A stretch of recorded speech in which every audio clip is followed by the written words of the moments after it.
Okay, I will call the meeting to order now. It's Tuesday, October 18th. This is the Ross ADR. My name is Mark Kruchnet, an ADR member.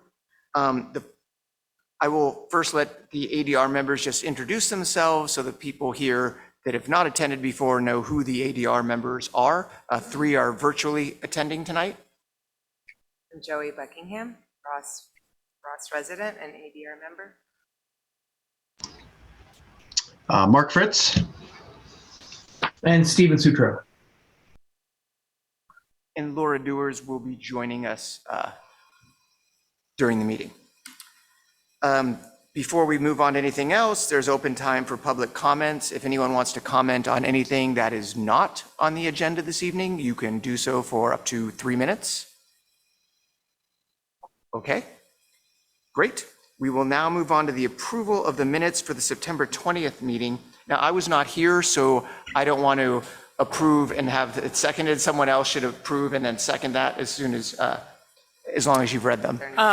Sorry, I sent an email out earlier that the minutes are not ready for the September meeting, so we will not take a motion on those tonight. They'll just move forward to next month's meeting. Okay, great.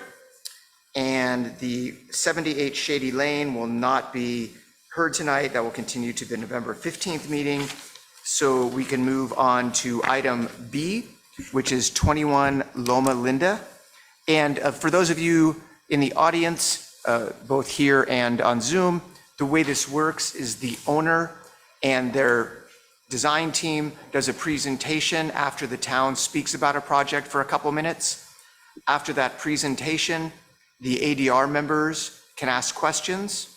After that, we open it up to the public, and anyone who's interested in a project can ask a question or comment for up to 3 minutes. And then after that, we bring it back to the ADR for our recommendation to the town council.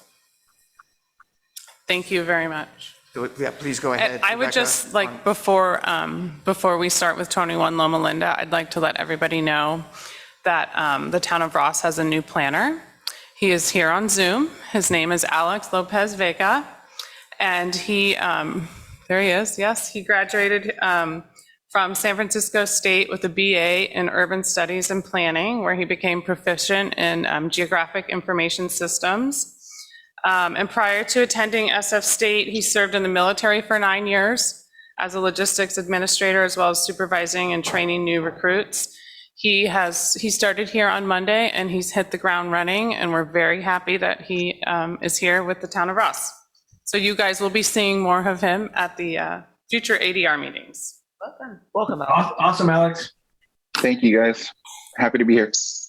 Oh, and also, sorry, something else was brought to my attention by Rebecca, that in these meetings, we're not supposed to be commenting on any proposed ADUs that may or may not be built. They're subject to a state law in California, and sort of anything we do talking about them could be seen as violating the state law of trying to restrict them or alter them in ways we're not allowed to. So we should not be mentioning those on any of the projects tonight, unless they are part of the proposed project. Yes, unless they are subject to discretionary review, which is a good segue into our first agenda item, which is 21 Loma Linda. And good evening, both of you and everybody on Zoom. The project before you tonight is for an accessory dwelling unit. It is the applicant's requesting approval to construct a new 535 square foot ADU over the existing garage and carport,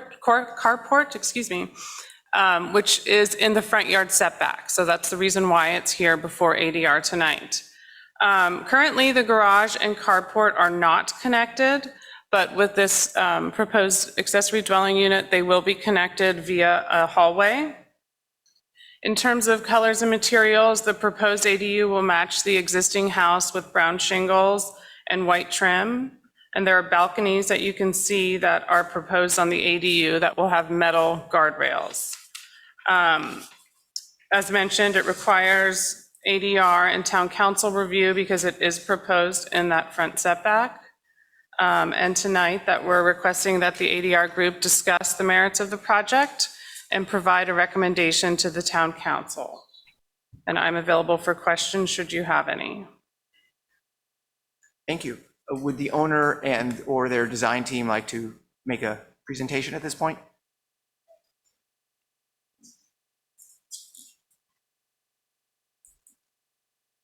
Evening. My name is Peter Bruckman, designer for the project. Short presentation. Originally, we looked for places to build this ADU on the lot. You've probably visited the site and realized it's very steep. Existing residence is right in the middle of the property. And we do have already a garage and carport dug into the hillside, as a matter of fact. They're not freestanding, they're dug into the hill. And we quickly realized there was nowhere else to put this except maybe use the existing footprints of the carport and the garage and nestle these structures on top of them, respecting the front yard property line, not setback. That's why we're here tonight.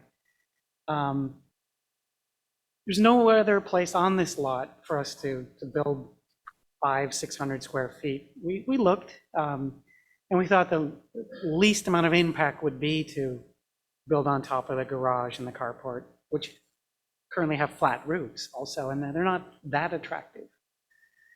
So you can see the design. One piece is on the garage, the other on the carport, and as Rebecca said, they're not connected currently. They wouldn't be connected either at the bottom. There, that would be just planting a landscape design there. There'd be a hallway in the middle up above connecting the main room, which is ADU, bathroom, small kitchen, somewhere to sit and eat. The hallway would link that to a bedroom. And that's it, it's 535 square feet. We've had story poles up. And then I'd like to just simply address the so-called balconies, but it's not really, they're the roofs of the carport and the garage. And instead of just having a wedding cake with a really rough edge, I thought I'd soften it up. The rails match the existing rails. As you go up, you see the stairway on the right, which is actually a public right-of-way. That goes up to the landing, to the main house. They have the same rail system there. I thought we'd use that again. And the decks aren't large enough to have big parties or anything. It's mainly a decorative idea to soften the design of the, let's call them the two cabins on top of the garage and carport. And that's basically it. Every other 16-foot limit, 4-foot setback, rear yard, everything's there except for the front yard, but it's out of the property line. And it's all within the existing footprint of the carport and garage. So that's it. If you have any questions, happy to answer them. Peter, I have one question. Could you go down one slide where you were a second ago there? Yeah. What is it that is behind? Oh. So it's a laser. on this, the street is the top, correct? Yes. And so what is it? It looks like there's about 8 feet of flat space, or how much flat space is that currently behind the proposed ADU? It looks like there's a walkway with. Yes, It's a walkway to the house. it's behind the house or behind the proposed ADU. Like up here. You go up.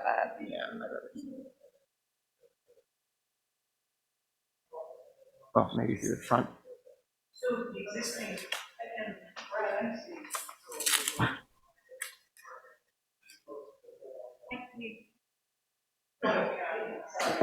We can't hear Mark.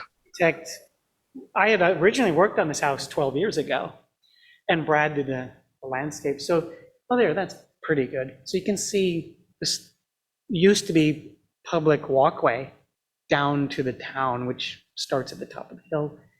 Up here is the top, and that walkway, which is bluestone, hopefully you made it up there, is a bluestone walkway with the rail existing rail is with the bushes here. And that leads you to the front door, which is also up another 4 or 5 steps. So we use that landing, that walkway up above to create an entry into the ADU.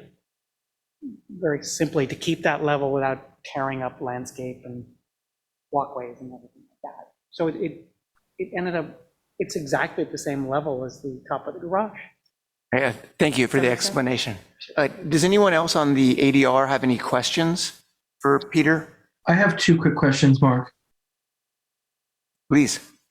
One is, I don't see existing elevations of the main house, which is fine, but I'd like to understand what the pitch or pitches are of the main house roof slope and what the pitch is of the proposed. I think the pitch is on the roof plan. I think it's 4 and 12.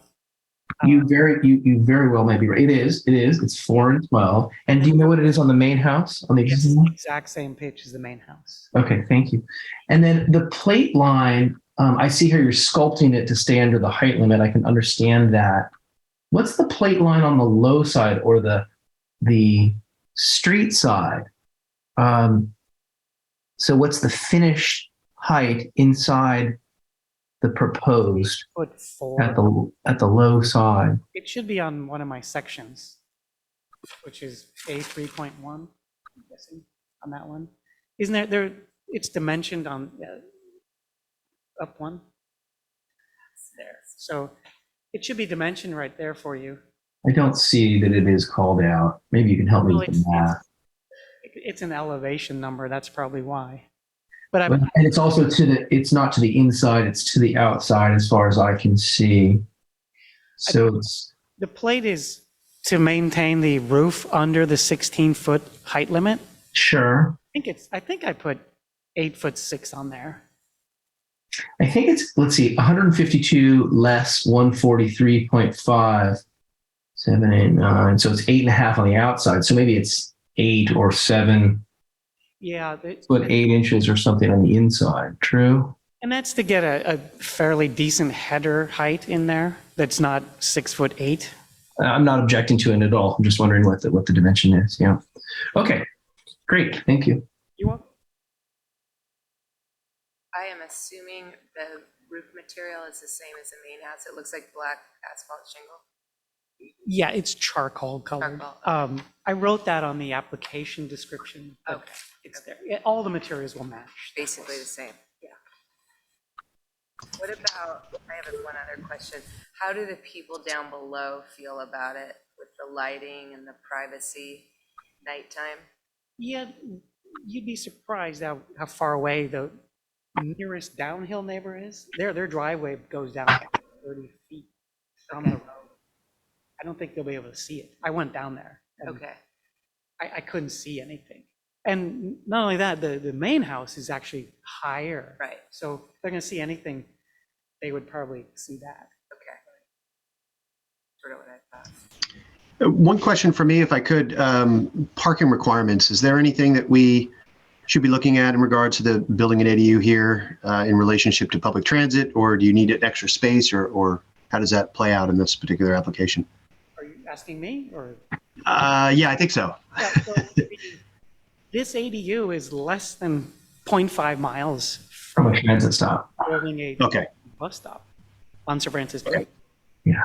There's 2 of them actually, and it's closer than that, which relieves us of the parking requirement. Got it. Also, Okay. we're not taking any parking away. We're keeping the carport and the garage.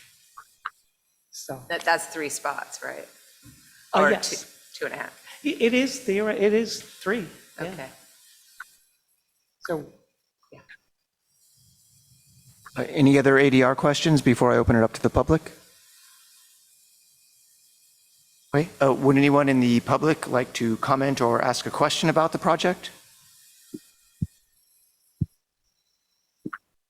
Okay, in that case, I will bring it back to the ADR for recommendations to town council. Would someone like to go first? Joey? Sure. I have no problem with it. I think it's a good project to add another ADU to the town. I think it's a good spot for it. I really don't see any other spot for it. And if we required them to push the whole thing out of the setbacks, it would require a lot of very expensive excavation, and they wouldn't be able to get to their front door. So it seems to me it actually makes those two garages look better. So I support it, just as drawn. Okay. Mark or Stephen? I'm happy to go. I also support it as drawn. I would hope that all the details would match the main house very specifically in terms of the eave detail and the gutters and so forth. But I think it's really sensitively designed, and I think it fits in contextually. I think that it doesn't harm the streetscape or harm any other property. There are instances in town where maybe an ADU on top of garage wouldn't be contextually appropriate, but here I think that it is, and I think that it's very well designed, and I totally support it.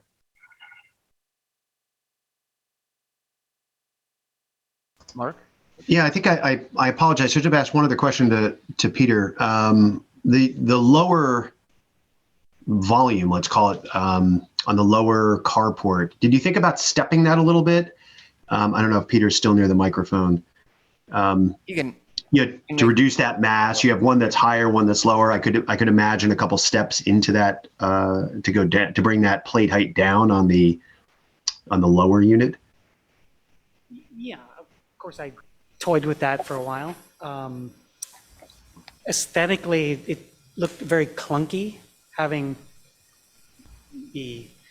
let's call it the cabin on top of the garage, and then stepping down compared to with the house in the background. There was some proportion conflicts there that were not happening. And also there's just not enough room to put 4 or 5 steps within this ADU to get to the bedroom and back all the time. Didn't make sense, especially if we have people who are, using a walker or a little older than maybe me. So Okay. Yeah, I can support this as drawn. I just wanted to ask Peter if he thought about that to reduce that mass even further on the lower unit. Yeah, I can support the unit as drawn. another thing is that the structure on top of the carport, square foot wise, is much smaller, which makes the roof shorter and lower and smaller. Hmm. But still lines up together with the one on the garage. I actually have one more comment as part of my thumbs up. Oh. I'm just looking at it, and there are so many different window styles. And I know you didn't want to copy necessarily what was in the house because they are very disparate. But if you end up doing a new paint job, I might suggest not accentuating so many different styles and shapes and sizes of windows, and maybe having a darker trim color, so it just kind of goes away. I would love that. Okay. I was going to propose later that the trim, the white Yeah, if they frosting painted would the house go to, away. It'd be more monotone. exactly, tone it down a bit. If you'd like, I'd be happy to propose that to the owner. He's over here. If you do a paint job. That'll be on the list. Okay, Yeah. great. thank you, Peter. I generally don't like exacerbating a nonconformity, especially when it's close to the street as it is here. I do agree that it's the only place for an ADU on the building, and I think it's done well with the few suggestions that Stephen and Joey have as far as the style goes. So I can support it because of the fact that it's an ADU. If this was someone just wanting to extend their house and go over the FAR and it wasn't an ADU, I for sure wouldn't be supporting it. So we have unanimous support for this project. I'd like to add one small thing, Mark. Sorry, I should have done it before. The reason I asked for the plate height on the interior is it appears to me that the inside finish height is about 7 foot 8 inches or 7'6" at the low side, kind of where the windows are on the street, and that's because you're sculpting it to match the height limit, which I can appreciate.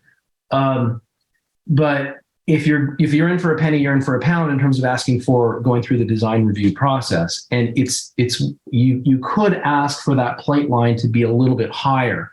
That would add a little bit of bulk. I don't know if everyone on this group would be in favor of that, but I don't. If you're going to do it, I feel like that should be just 8 feet on the inside, or at least. And so I feel like unless I'm suggesting something that is running afoul of a different planning rule, if you go over 16 feet for an ADU, you have to go in for design review. If you put it in the front setback, you have to go in for design review. I don't think there's a different variance required or anything different about it. But so I would just maybe confer with Rebecca afterwards about that plate line. And maybe when you come to council, you ask for that a little bit taller.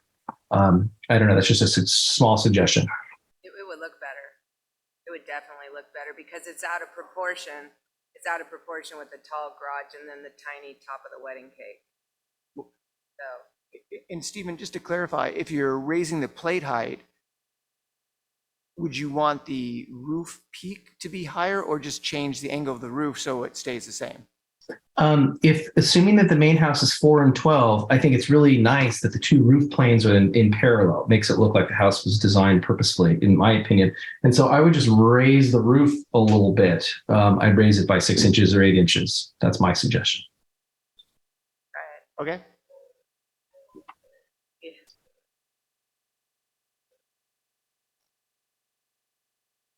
I'm sorry to interrupt, but you have to go to the microphone. Oh. Or you can just say, okay, So, and we can move on. so we would support that. Okay, so what we're saying is it's okay, Peter, we're fine. We would support that for looks and for practicality. Noted when you do go to the town council.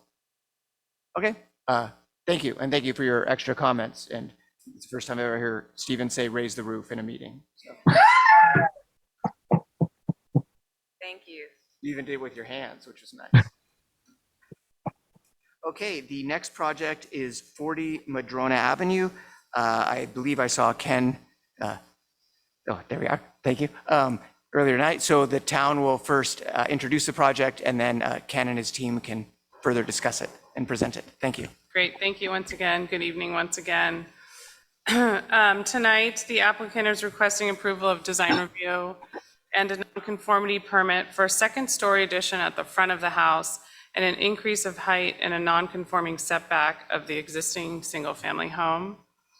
I just want a quick note. The staff report, for some reason, indicated that a variance is part of this application. This application does not require a variance. It only requires design review and a nonconformity permit. Tonight, the project proposes to remodel the existing single-family home. Development includes a new attached ADU, a second-story addition above the ADU, and the primary residence. A cellar below the ADU, raised plate height, roof, and windows on the existing home, interior renovations, and revised terraces, stairs, pathways, and a gate. In addition to design review, as mentioned, the project requires a nonconformity permit to legalize the rear yard setback encroachments of the existing primary residence, as well as to allow with this project a plate height and roof increase in the non-conforming portion of the existing single-family home. The proposed construction will not result in new setback encroachments. Instead, it's just going up volumetrically. The total impervious surface of the site will increase by approximately 800 square feet. The project does include a bioretention basin and landscape design to allow dispersed runoff of water to the vegetated portion of the property in order to mitigate that increase in impervious surfaces. As of tonight, we've received 6 emails in support of the project. Additionally, I've received an email from the property owners today of 40 Madrona. They are concerned about the roof deck, landscaping, and drainage. I'm sorry, I think it was 18. I'm sorry, yes, they are at 18, Right. thank you. I also received an email from the owner at 11 Woodside Way, who's also concerned about screening. of the new second-story structure. It seems like from the email exchange that the property owners of 11 Woodside and 40 Madrona have come to an agreement, but I'll let the project team get into that a little bit more. And then tonight, again, we are looking for you to discuss the merits of the project and provide a formal recommendation to the town council. Thank you. Thank you. So now the design team can do their presentation and/or the owners. Hi, I'm Chad Lewis. My wife Amy and I have two children, Max and Lauren. Max is 9 and Lauren's 11. We've been there for 7 years. Amy and I are both heavily involved in the community. We sit on multiple boards and committees here in town. I'm the president of the Ross School Foundation. Amy's also running the Prop C Parcel Tax Initiative. So I say that because we care deeply about our community. We're heavily involved, and that's important to us. We have spoken with all of our neighbors. I believe we have a majority of support for them, but we acknowledge that we can't keep everyone happy. Therefore, we're very fortunate to be working with Ken Lindstedt and Janelle Hobart, who create some of the most beautiful homes and gardens, in our opinion, all around and in Ross. So thank you, Ken and Janelle. We've worked with both of them before at 40 Madrona on multiple projects. 5 years ago, we started with a major landscaping project with Janelle. Include a pool, multi-tier gardens, blueberry bushes, apple trees, and cutting gardens. I don't know what my wife would do without that garden. Super important. Ken designed our garage, the existing garage that you'd see on the plans, and the garden shed. We still have people frequently come by our place and stop and even knock on the door and ask where we got the wood and talk about the design. I think the garage is even in the town's design guide. Amy and I completely trust Ken and Janelle to create a special home and outdoor space for our family. And we know that they'll do it thoughtfully with the surrounding. The reason we're doing this is our children live on the ground floor, or their bedrooms are on the ground floor. We wanted to go up a story within the setbacks, within the height limits, and add an ADU. I've got aging in-laws, and I think we'll utilize the ADU for that. So, thank you. Thank you.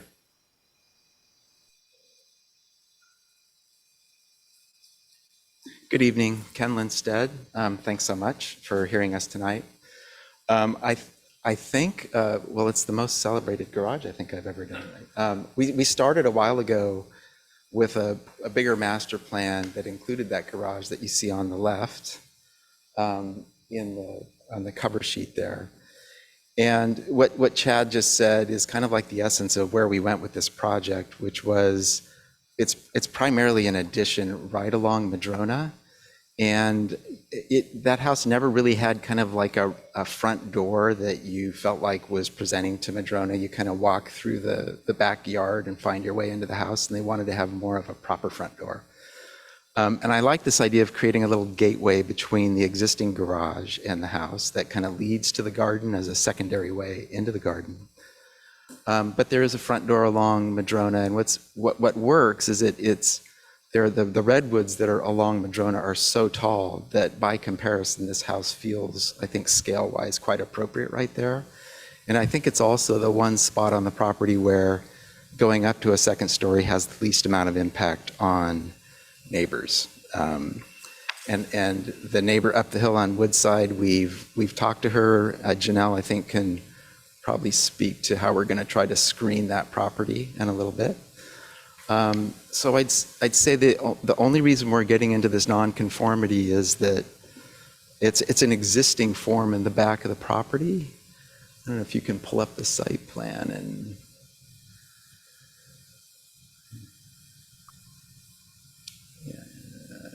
the next one probably does it. Yeah, that'll do it there. You can see it in the back right there.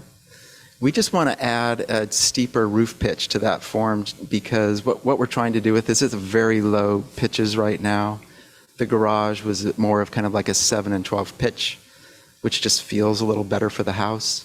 So we're only increasing the pitch of that roof to kind of bring it into the spirit of the rest of the roof forms, and maybe to give just a little bit more height for my tall clients in those bedrooms. They're not super tall wall plates right now. And I think the other strategy that was important for us is to keep the middle part of the site open. When you're in that backyard, you really feel the canopies of the trees from that pool all the way to the east. And I think it's sensitive to neighbors to kind of pull the forms completely apart, so particularly up the hill, people can view through.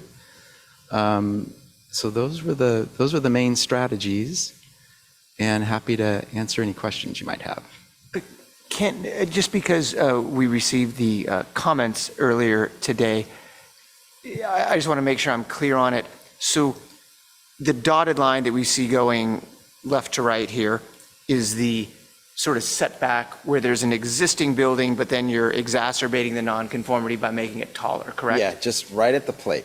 And in the upper right, which is the closest to the 18 Madrona Yes. driveway, is there.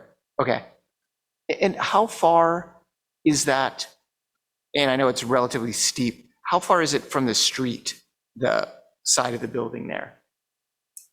From Madrona to the very back of the property? No, sorry, to the edge of the building. I can point it out. Are you talking up here?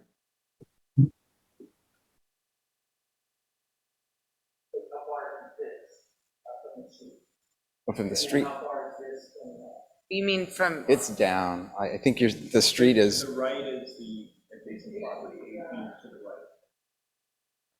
the street is This at is the bottom 18. of the, this is the street. yeah. Yeah, that's right. Yeah, you're That's the kind of garage. maybe focusing on Madrona, right? That's it. That's the existing garage your hand is on. To the right of it is where the story poles are. The form to the right. It's not. That's existing, stays as it is. Right there. Yeah. That's it. So it's, Okay. I'm sorry to interrupt. I would just like to note that Joey is recused from this item. Right. Yeah. Thank you. just listening. Thank but you, I am Rebecca. recused. Stephen, Mark, and Laura has not come on. Laura is not, but let's. Oh, yeah, that's okay. We have a quorum. We do, Um, yeah. Stephen, Mark, do either or both of you have questions for the design team? I know you've seen this a little bit in our conceptual design review. Ken, maybe you could ask just one question. There's a connection that seems to be designed between the existing garage and the second floor of the southernmost component. Can you talk about what that? It looks like a bridge between the garage and the main house. Maybe talk a little bit about what that is. It really is a terrace. For the way that space up there gets used is it's kind of for the kids. It's an area to hang out, and that seemed like a perfect place to go out and kind of see the pool and just have an outdoor place to be, and also kind of create this almost a slightly whimsical gateway into the back garden. And there's some sort of trellis above it or a beam above it. I'm not sure. Yeah, it's a trellis that would give cover if you were out there, but it's not like it's not a pitched roof or anything. It's a flat trellis structure. Yeah, I asked because it appears as if someone would want to build maybe a loft within the garage because you would pass through that into the garage space. I don't know if that's the anticipation or not.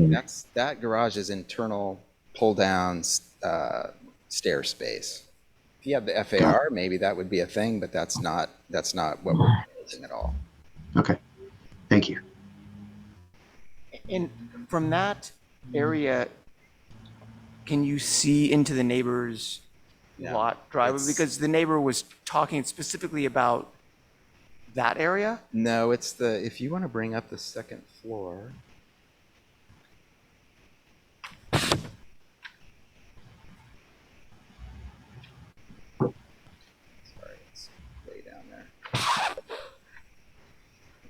there. To the right. And that. To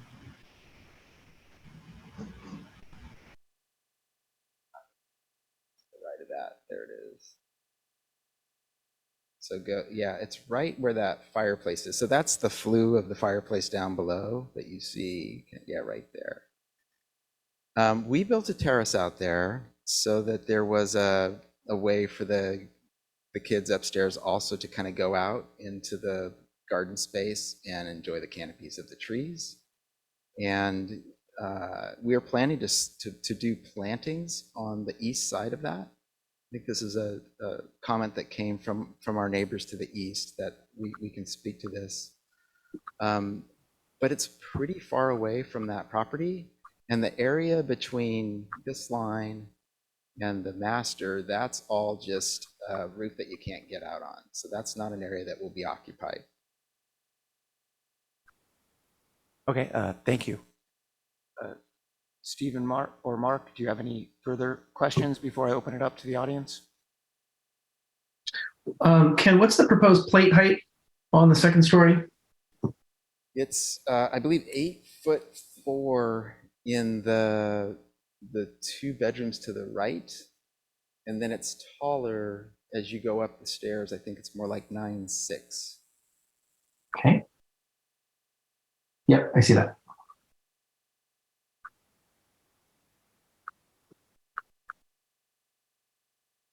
I have no other questions. Mark, do you have any questions? No, I don't believe I do at this time. Okay. I will now open it up to the audience, both in person and online, if anyone has any comments or questions. And if you are speaking, could you please state your name?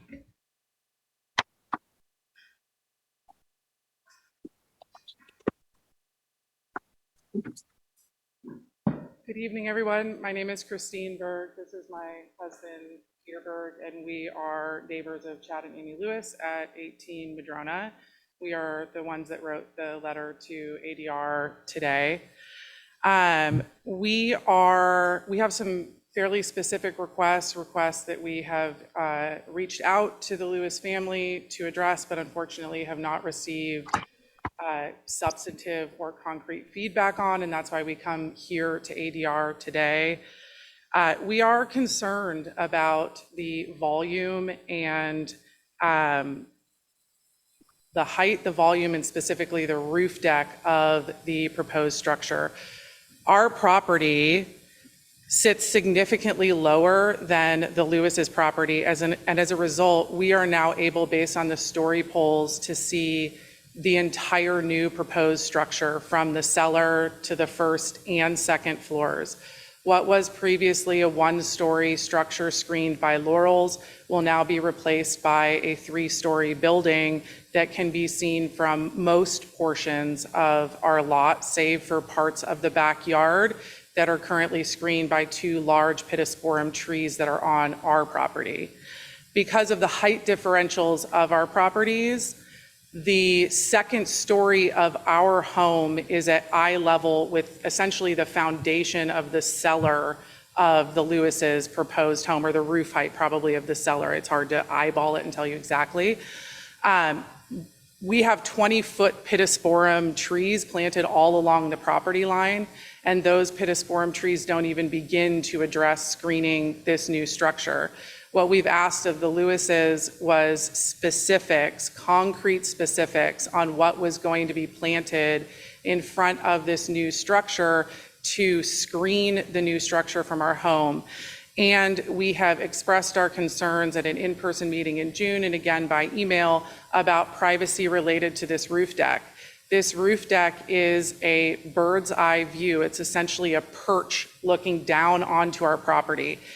I understand that the Lewis's are saying that they would like to place plants on the roof deck on the eastern side, but that's just a planter on a roof deck. If the Lewis's move or sell their home, if the Lewis's decide they don't want to have planting on that roof deck is a perch looking straight down into our backyard. And frankly, it feels a bit unnecessary in light of the gorgeous landscaping that the Lewis's have and the ample outdoor space that they have on their property. From this roof deck, you would be able to see our entire front yard, driveway, entryway into our dining room, kitchen, essentially our common space in our home, and you would be able to see into a portion of our backyard as well. And again, we are unable to place planting on our property that would reach a height sufficient to address these concerns because of the height differential. So based on those issues, primarily privacy, light, noise complaints from potential noise issues from a roof deck north of us, we are asking that the project be approved without the roof deck, and we are asking that there be some specific plantings that are a part of the approval set, such as 2 or 3 25 or 30-foot non-deciduous trees planted in front of this structure to start to address some of the mutual privacy that we enjoy today. I do have some photographs from our balcony, from our front door to show members of ADR. If you would like, I'm happy to send those by email, how you can see the entire story pole structure now. We've also welcomed any member of ADR that would like to come onto our property and see. I want to make it clear that we are not opposing the Lewis's developing their property. We're not opposing the building that they're suggesting building. We are excited for them and for their family and all that that will mean for them. We are just asking for some specific considerations about the impact of that structure on our quality of life and our enjoyment of our own property, which previously was very private from their property and now no longer will be. I do also want to make it clear that because of the angle of our properties, we see both the eastern and northern faces of their home. So we see 2 sides of the home.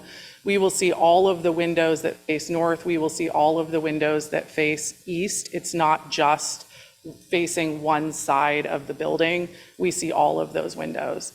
And currently, we can see, the structure where that roof deck will sit. We are looking at it. It is being raised another 3 feet, and that's where that roof deck will go. So again, what we are asking from ADR is that ADR not approve the roof deck, and that we have some specific concrete, these are plantings that we're going to place to help screen this building and just minimize the volume and impact that it has on our privacy and our property. Thank you. Yes. For your time and thoughts. Is there anyone else in the audience, either here or online, who would like to make a comment? I don't see anybody online. Thank you, Rebecca. Okay, I will bring it back to the ADR for comments. I'll go first this time since I went last.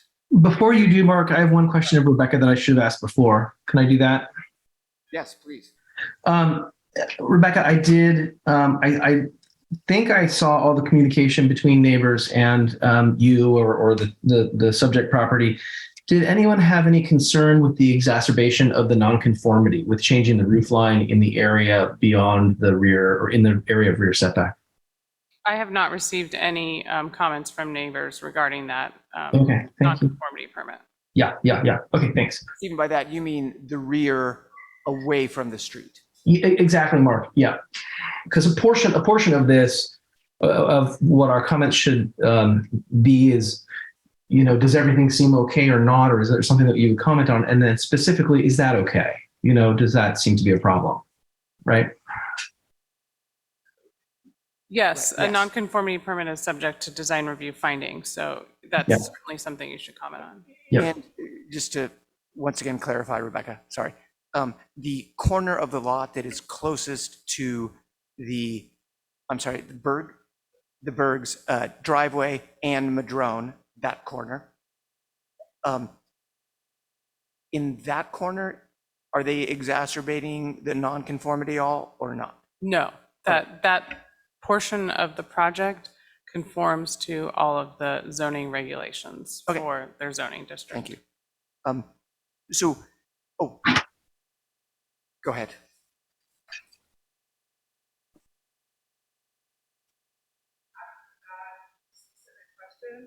It's my understanding that the back house, the structure furthest from the street, and I could be totally wrong about this, but the structure furthest from the street, that roof height is being raised, and then the structure closest to the street is going to have a matching roof height.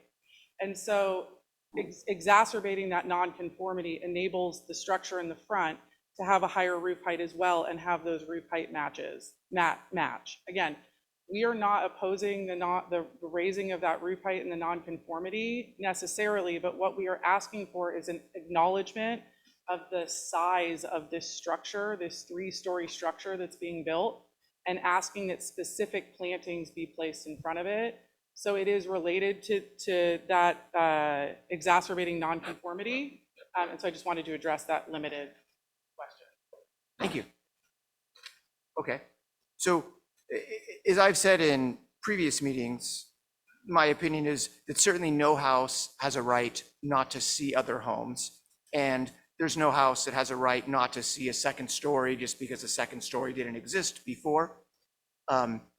However, one thing we have typically shied away from are second story roof decks, whether they're facing the street or can be seen from a neighbor's house, because typically we have made comments that they do invade someone's privacy more, because instead of being in a family room or a bedroom or a bathroom on the second story, you're literally outside, and sometimes even entertaining if there's something like a fireplace, etc., or a wet bar.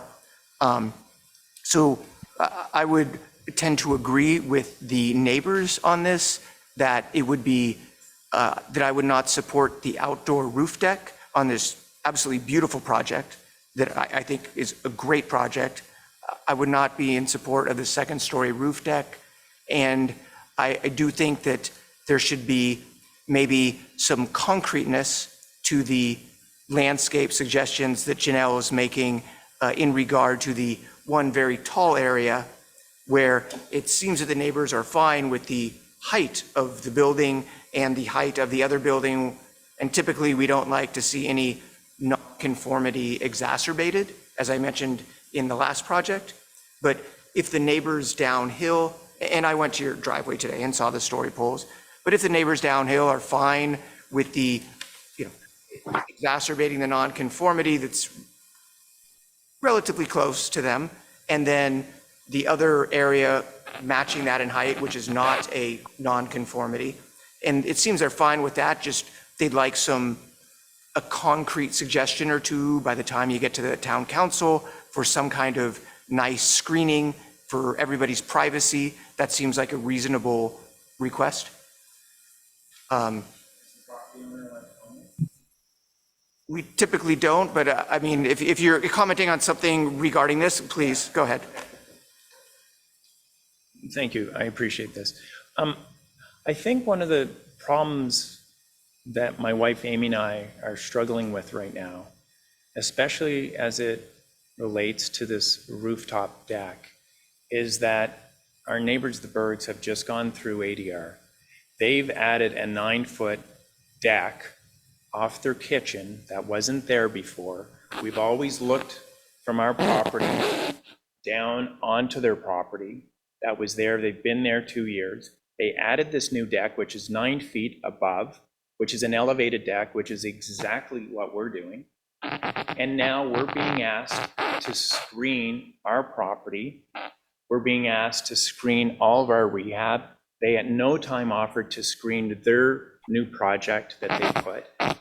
They did not offer to address their decking at all, which is the exact same issue. I have our neighbor up the hill, Stephanie Lamar, looks down across us.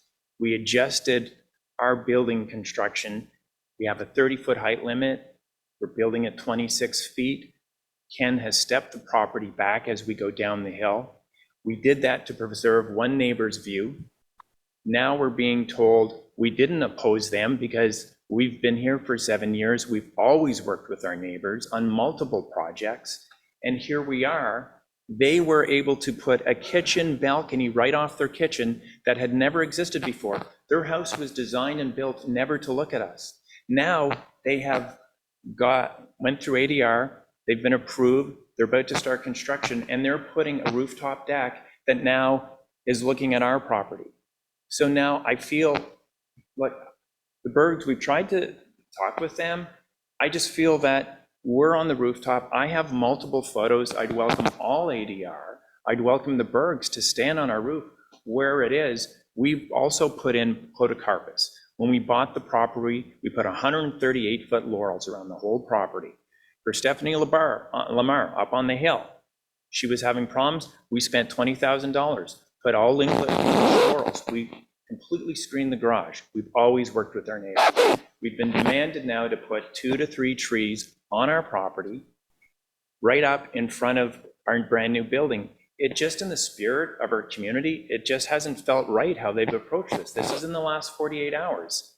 There's also in your notes, it says, he talks about a drain coming out on the street. The street is on their property line. Well, we did that as a service to the elderly neighbor who lived there beforehand. And so she was having drain running off into her property. I spent $60,000 building a drain well to catch the water, daylighted on the street. They are kind enough to point out that the 6-inch pipe is 3 inches on the property line. They want us to remove that. So I'll remove that, but come on, like you're taking my rooftop deck away.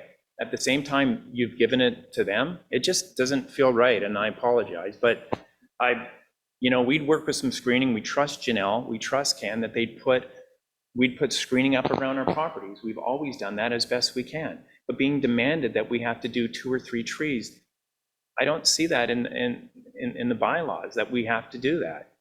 I would have been happy to work with them. We had said originally when they came over, when we invited them over to our home, we said, look, we'll try to do screening around our property as best we can. But they're also doing a major landscaping. They haven't shared any of that with us. They're not screening the whole deck area. They've told us to screen what they're doing. They want us to do all screening on our own property. If they want to, on their property, put some screening up. If you remove our deck, you should remove their deck. I know you can't go backwards, but why not? Like, I just think you're doing the exact, we're side by side. It just feels, Okay. It doesn't feel right. So apologies, I didn't want this to get ugly. Thank you, Chad. I want to build the house, and I appreciate that they're not opposing the house, but on the deck, I'm having a problem with that. Thank you. All right, thank you.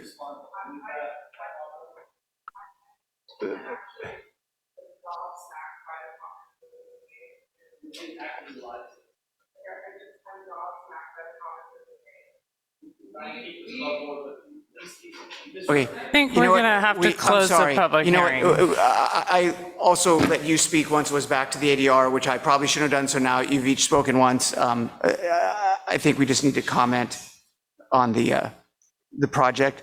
So I'd like to hear what the other 2 ADR members here, and Laura as well, think on this project, and then I'll come back and we'll make final comments. Mark, Stephen, would one of you like to go next? I can go if you'd like, Mark. Yeah, jump in. That's fine. Okay. I visited the site. I think that the project is very well designed. I was impressed by a little bit by the story pole height in this area that we're discussing. It's totally within the buildable area. It's within the height limit and so forth, but it feels a little bit like it looms over the street. That's just kind of the nature of the height of the street relative to the way the topography works. So I felt like, independent of privacy concerns, I think it would be nice to employ some kind of buffering, kind of not screening, because you're not going to block the whole height in my opinion, but just to kind of like make the base of the building look a little shorter on that downhill side, on the east side. But I wouldn't think to make it a requirement of approval. On the roof deck, I'm sorry, Stephen, did you say you would or would? I would not. Okay. I mean, just a suggestion.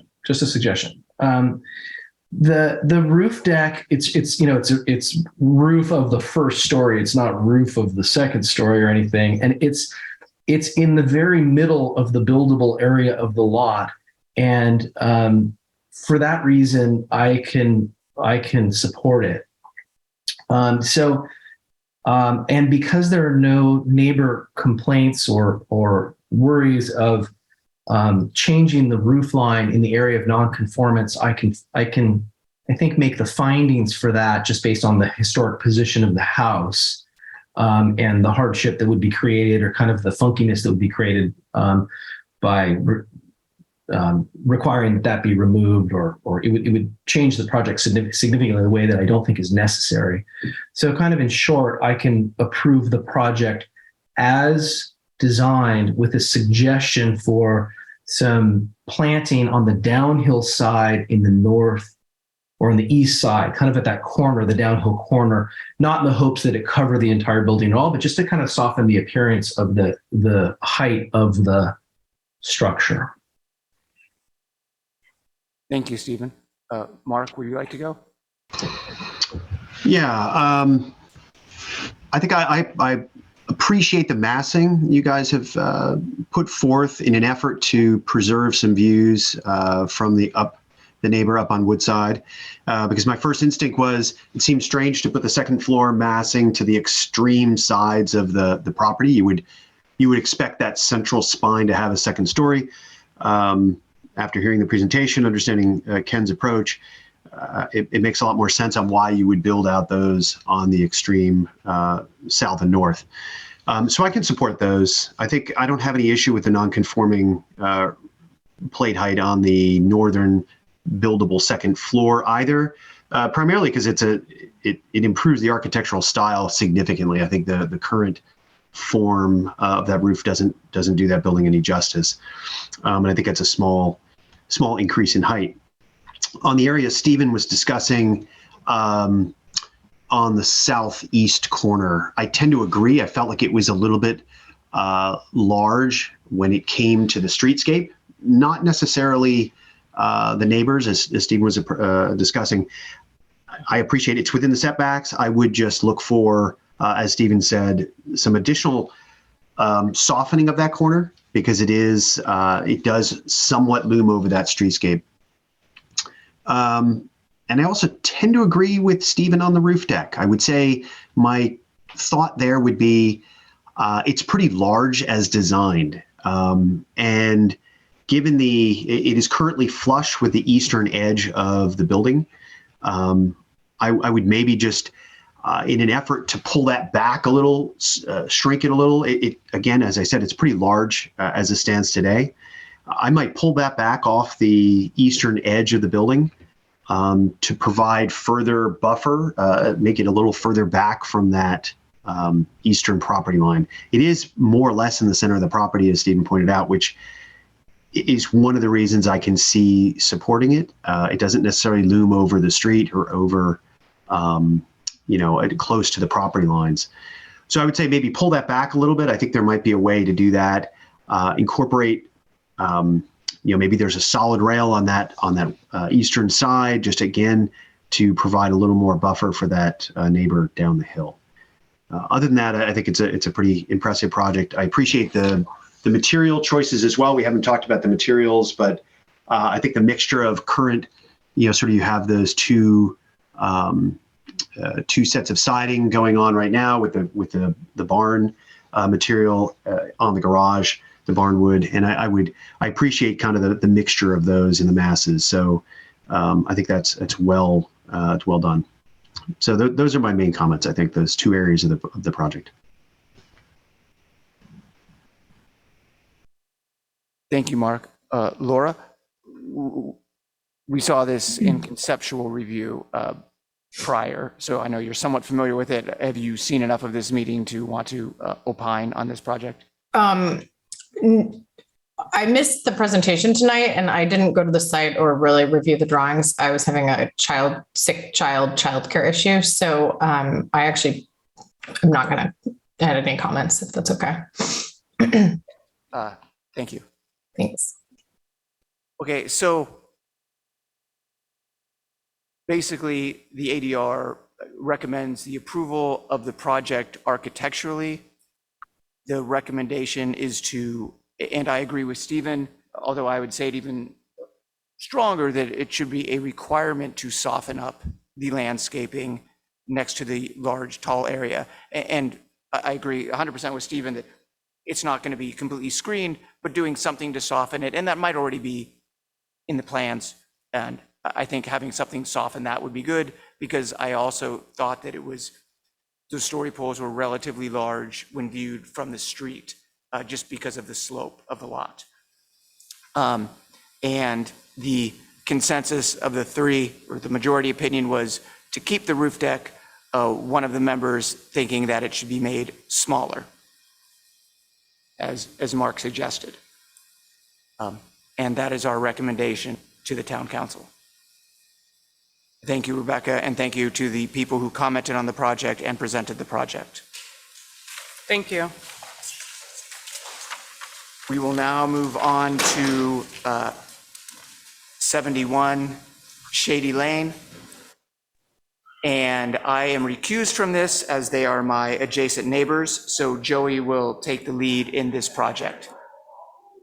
Mark, I want to at least recognize that I'm recused from this as well due to proximity of my home. You guys, I'm working with the owner, with Eric, in the design of the ADU. And so, Mark, if you have no, kind of like strong stresses from a geographic standpoint, maybe you can opine on the project to keep a quorum.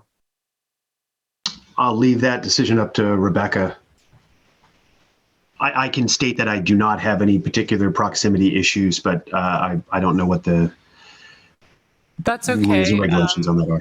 Yep, that works. Sometimes we can pick a name from a hat randomly if there are geographic reasons for too many members to be recused. But if you're confident in that, Mark, I'm confident in you opining on the project.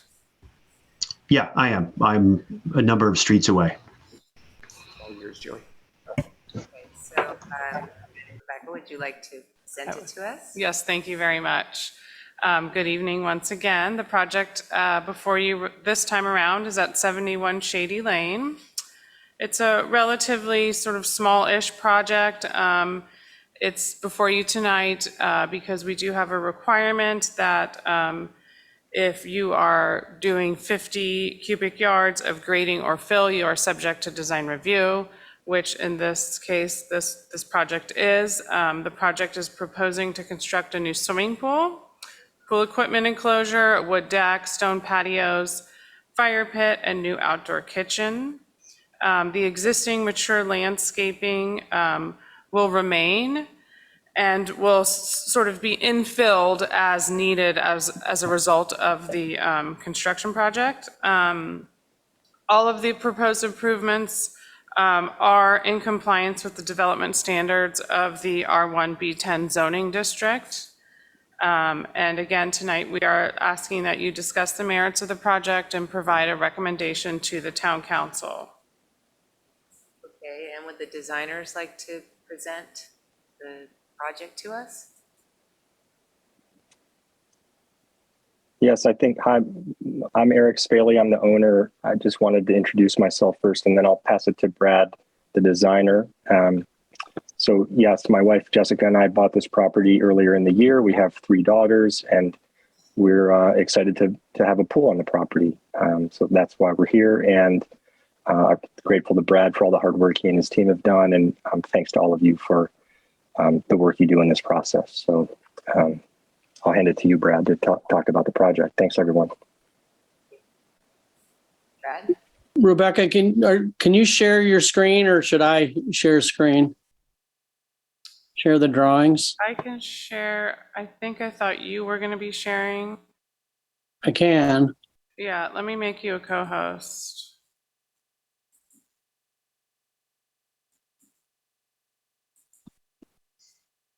You should be able to share now.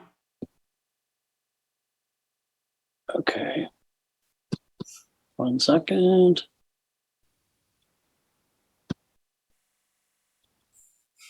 Okay, can you see this? Yes, thank you, Brad. Okay, let me zoom in here a little bit.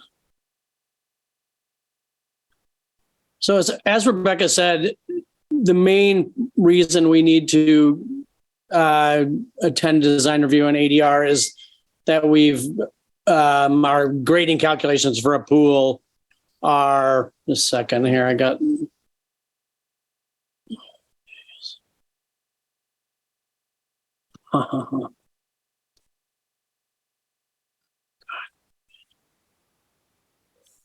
Well, Let me see I'm having, pull up the plans if you're. Trying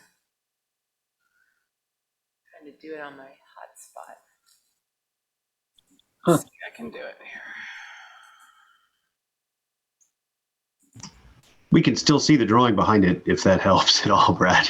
you can. I Yeah. don't know why this is just spinning. Here, Anyway, the pool requires 100 cubic yards of excavation, and of which we are able to move about 30 yards on site. So we have a net of about 60 yards of off haul. The pool does conform to all the setbacks, and the pool equipment is below the existing deck that is on the second level coming off the main house. This project does propose an ADU, but that is not being reviewed under this process. As Rebecca stated, there's a lot of existing mature screening that we're going to keep, and we're going to try to maintain as much of the garden as we possibly can. We're going to have some access points that we're going to have to repair, but it's a beautiful garden as it is right now. It's just that the existing guest house really divides the property into two spaces, and in order to put a pool in, that the guest house is basically being torn down and replaced with an ADU that functions much better for the client. I'm happy to answer any questions, and I think that's about it. It's a pretty simple project. Does the ADR have any questions?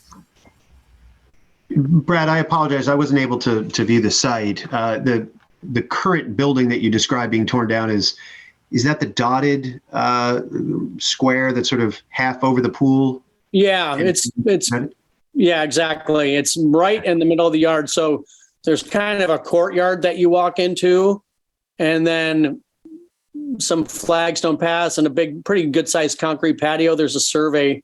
Next one down is a survey. Oh, there we go. Thank you. Appreciate so that. it kind of creates this courtyard that's not functional really for anything. And then it divides that whole space. The whole existing lawn space is divided and not hardly accessible from the house. So I think the interior of the existing building also doesn't function very well, and it's just not really usable. So that was part of the program, was to put an ADU on the site and tear that building down and add a pool and kind of connect the ADU with the landscape and connect the main house with the larger landscape area. So you said the pool is entirely out of the setbacks? Yeah, entirely out of the setbacks. Yeah. Point one more time where the pool equipment is. I didn't understand where you were saying. It's under the main deck that's existing. Okay.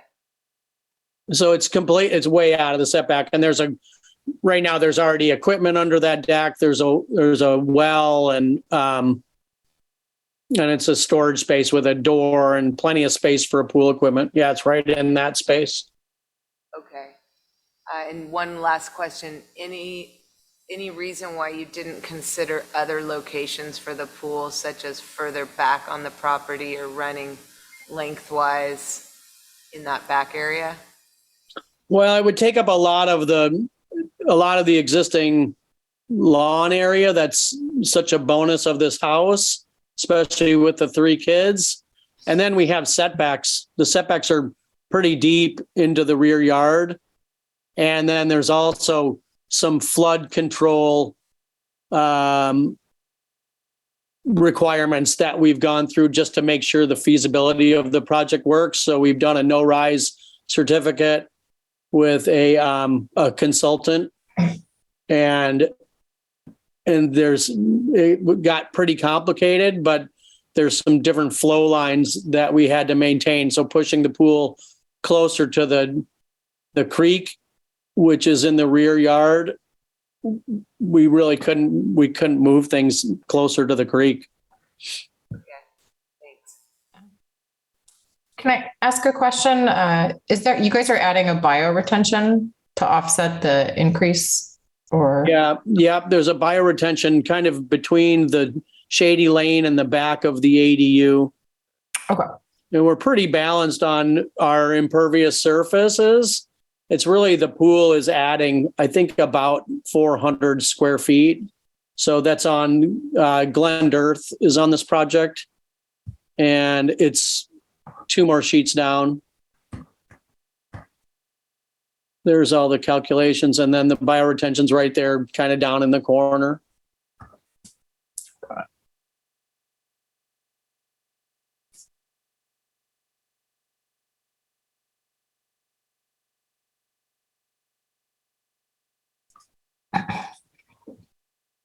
Okay, so are there any comments from the public?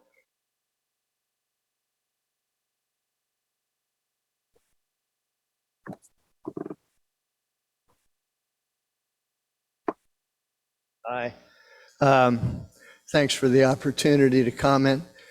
I'm Wendell Nicholas. Lissa and I are neighbors to the south. We've been in our house for 41 years. Our kids went to Ross School. We've been active members of the community for all that time. We both have serious, the entire Spaley project is detrimental to our property. And we have very serious concerns. I wrote down some comments, and if you don't mind, I'll read them. First, we should point out that we were first made aware of this extensive project, deck, pool, and the separate ADU unit application last Friday. To be frank, this was, to say the least, aggravating and a tremendous shock.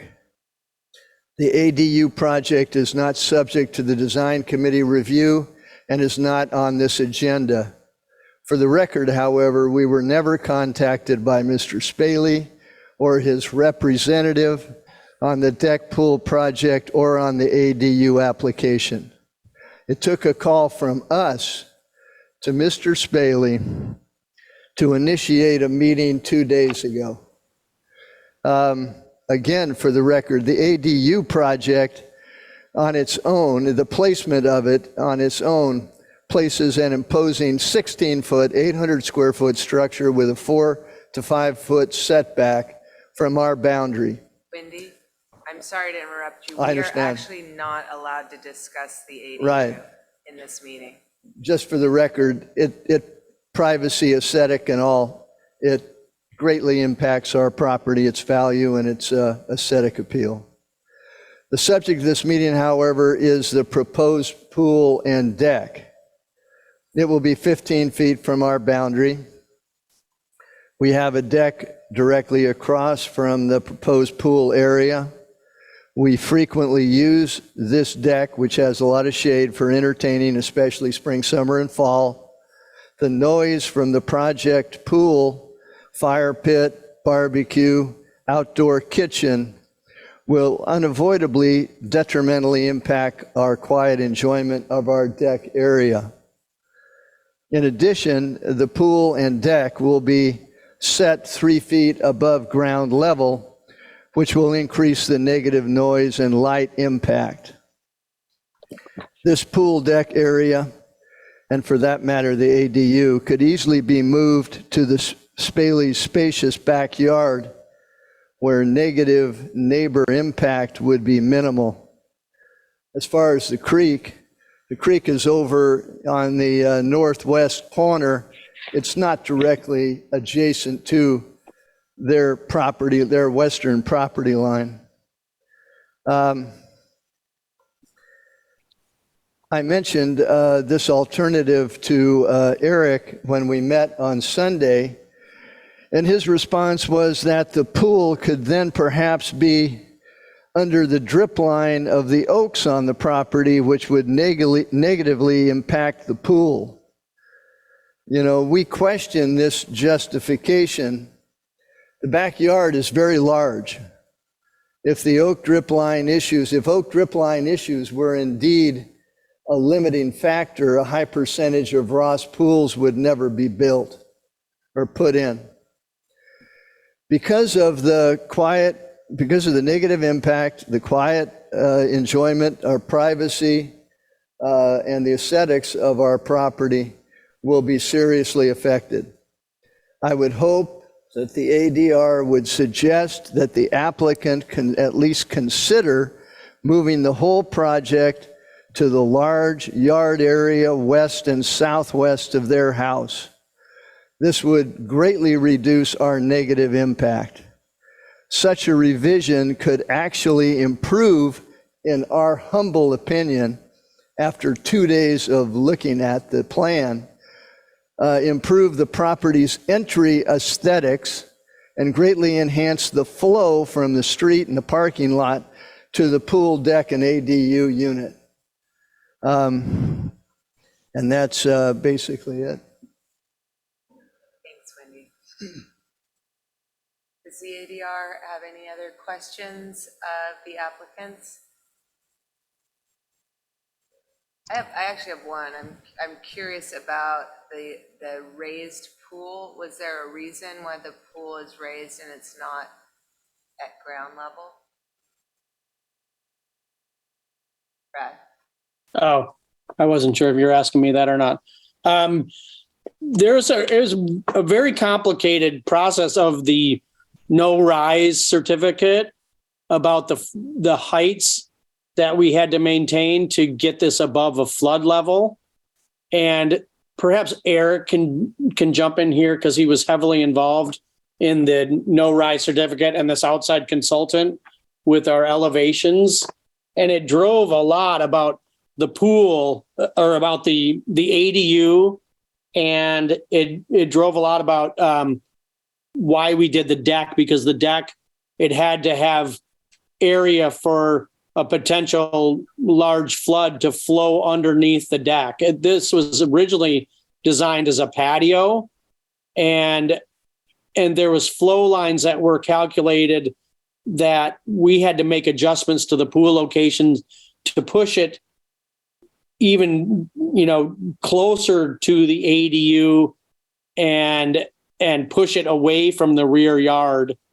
That dictated a lot about where this pool and where the improvements ended up being located. Also, there's a 40-foot setback that's noted on the plans too. And a primary goal was that we did not encroach into any setbacks. And this has been brought up on many projects that I've been involved in, that my pools are always in the setback. So I took that to heart and made sure this one was not. So, Eric, if you want to talk about the no rise certificate and all the implications that we went through with the flood zone, you could jump in here on that. Sure. Well, we had to have the finished floor height of the ADU be at 39.3, and there was, having the pool and deck be close to that level so that it feels like there's some flow in and out of that building, and also the main house, raising it made sense. Also because we, and I don't know if Stephen's allowed to comment on this as well, because he was involved in this, but to Brad's point, because the flow in a flood is from the north going to the south, it made a lot of sense, both in the analysis and just common sense wise, to place what we were adding to be in the sort of hydraulic shadow of the main house. So as you move over to the left and outside of that shadow, you're potentially having a larger impact on drainage in a flood situation. So those were the main reasons why we're elevated, just to have it be a cohesive space rather than much lower. It's also then just better protected when you do get that flooding, and it allows for the water to flow, better under that deck rather than having it closer to the ground height where it could be more obstructive.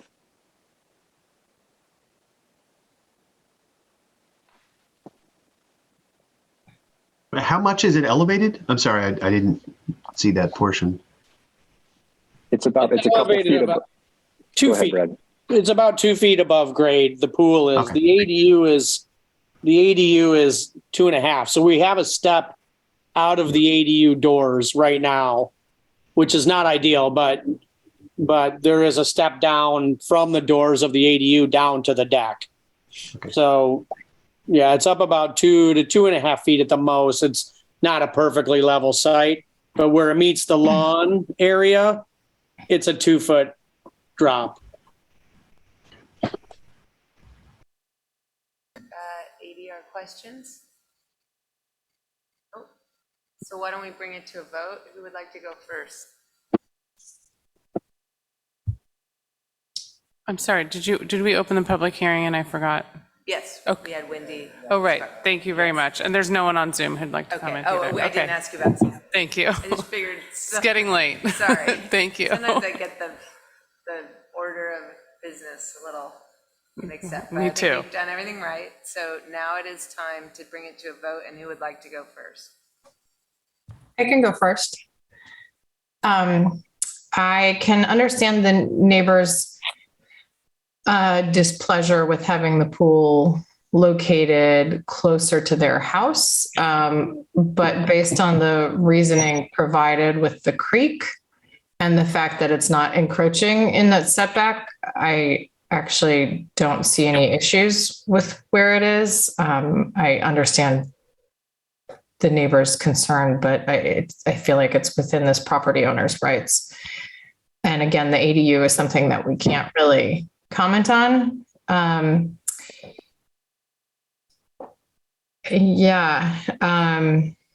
So I would be supportive of this project. Thanks. Yeah, I can jump in, Joey. Yeah, I concur with Laura on this. I think we're out of the setbacks, pool conforms. I understand the rationale. I appreciate Eric's explanation as well as Brad's explanation on why it's not in the rear, closer to the creek. Generally, if it was placed there, we might have recommended to move it further away from the creek. So I can support it as drawn.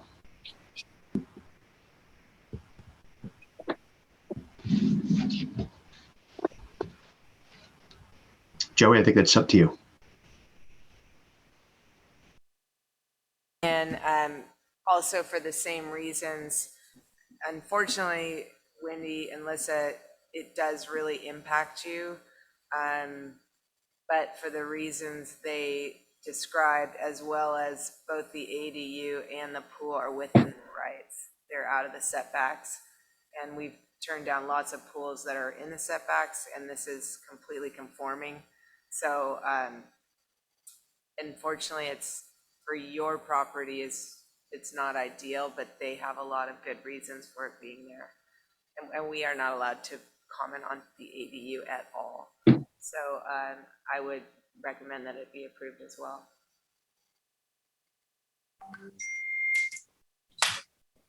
Great, thank you.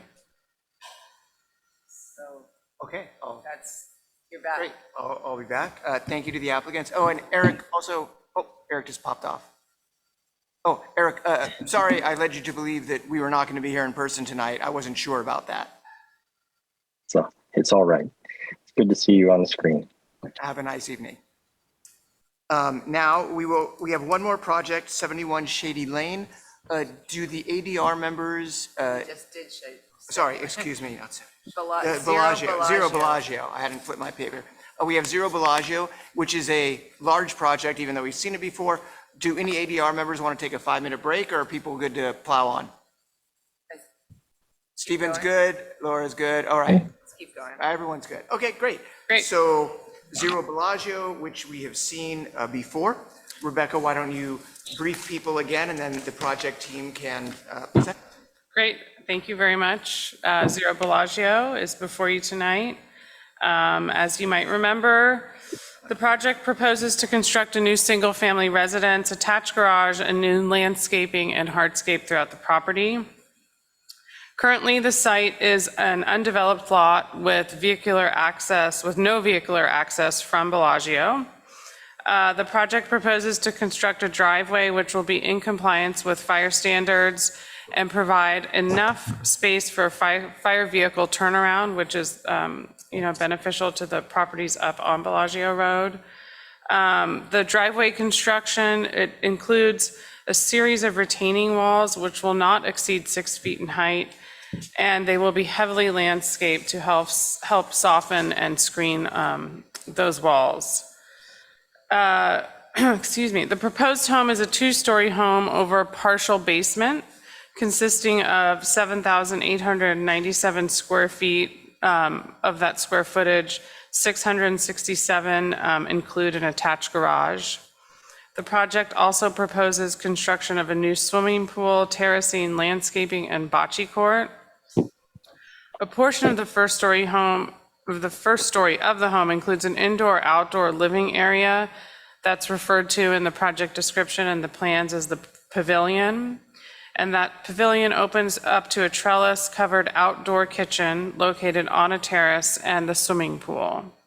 The applicants intend, just for your information, to make an application for an ADU, which is shown just for illustrative purposes on sheets A1.00. However, the ADU is not subject to review tonight. The primary existing materials include vertical wood siding, creamy sand stucco, aluminum windows and doors in dark bronze, and stone veneer cladding. A standing seam metal roof in warm gray is proposed for the structure. This is a very large site with a lot of trees. I think the applicants might get into the details of those trees. It might sort of look alarming that they are proposing to remove 101 trees and proposing 2. This is due to fire requirements. It's a small percentage of the total trees on the lot, and they really are trying to retain as many as possible, but they can get into more of those details. Landscaping is proposed throughout the property where the development is proposed. And as I mentioned, the remainder of the trees will stay on the lot. There is a new front yard gate and fence, and deer fencing is proposed surrounding the new development. And tonight, again, we're asking for the ADR group to discuss the merits of the project in terms of the design review findings. And just as a sort of side note, the project does meet all of the requirements for the specific zoning. They are only asking for design review tonight for this home. Thank you, Rebecca. Thank you. So the team and owners can now make their presentation. And since we saw this in conceptual design review already, I think it'd be helpful for the ADR members, or at least me, if as you're presenting, you could mention any changes you made based on previous ADR comments or ADR comments that you chose to ignore and why. Right. Thank you. Sounds great. I'm sorry, can I ask who from your team you'd like to make co-host? I will. Jeff Gibson. Okay. Thank you. Great. Thank you, Rebecca. And is it all right if I do a screen share as well? Yes, thank you. Great. Let me pull this up. Okay. And just get my notes here. Great. Well, thank you for your time today. I do feel like I'm Jeff Gibson, Winder Gibson Architects. We also have Shadi Abukadr, the project sponsor here, available to answer questions. Brad, our landscape architect, and Dan Hughes, our civil engineer. So I'll kind of focus on the presentation, but everyone's here for questions. If you have them, the right person can speak up as needed. I felt like we had a very productive conceptual design review with you guys in August. It was really enjoyable and informative. I felt like you collectively provided us with some really good feedback to sort of lock in what we were doing right and also point out how to sort of refine what needed to be refined. And we've taken a lot of your advice to heart. And as Mark noted, I am going to specifically focus on sort of responses and things that we've changed since the development. It's sort of like same, but better. I would say the project is now. We've really held on to a lot of the good aspects of it, but have also really sort of massaged it into place. So you can see the screen, right? You see the aerial rendering. It's coming up. It's great. Okay. So, as you'll recall, this project is a new single family residence with some site improvements on a 3.35 acre vacant parcel. The portion of the site that's proposed to be improved is near the top of Bellagio Road and kind of slopes up moderately from the road. There are no other homes on that side, the north side of Bellagio. The majority of the site is actually being maintained in its sort of natural and wild state. We love the wild hillside feeling of it. The developed area only represents about 16% of the total lot area, and we're also not actually building even the full allowable FAR. It's a large home, but we're not sort of maxing out lot coverage, structure coverage, impervious area, FAR, none of those things. We're just trying to sort of fit the right house on the site. And I think in this aerial view, where you can sort of see it in context with the other neighboring houses, I think it scales quite well. Go to the site plan.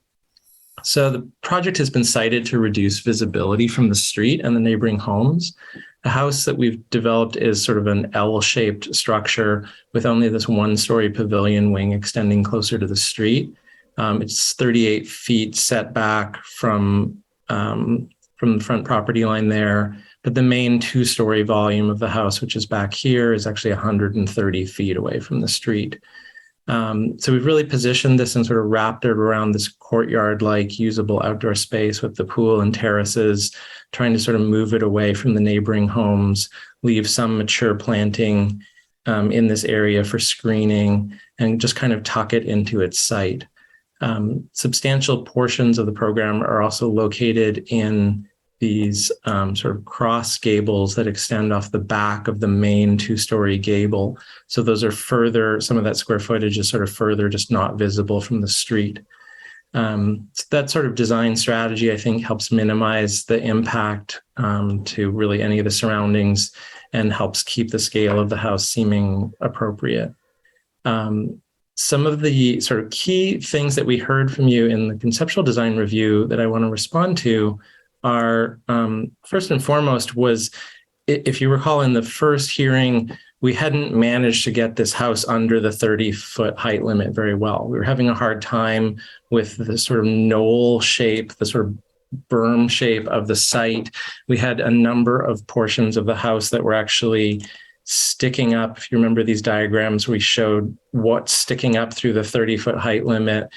At this point, we were able to sort of rotate, spin the house, and also push it down and then sculpt the shape of the gables, reduce the width of a number of the gables so that with the rise, they didn't rise as high, and we were able to get the whole project in underneath the 30-foot height limit. So none of it projects up through. We have one kind of what I call a kiss point.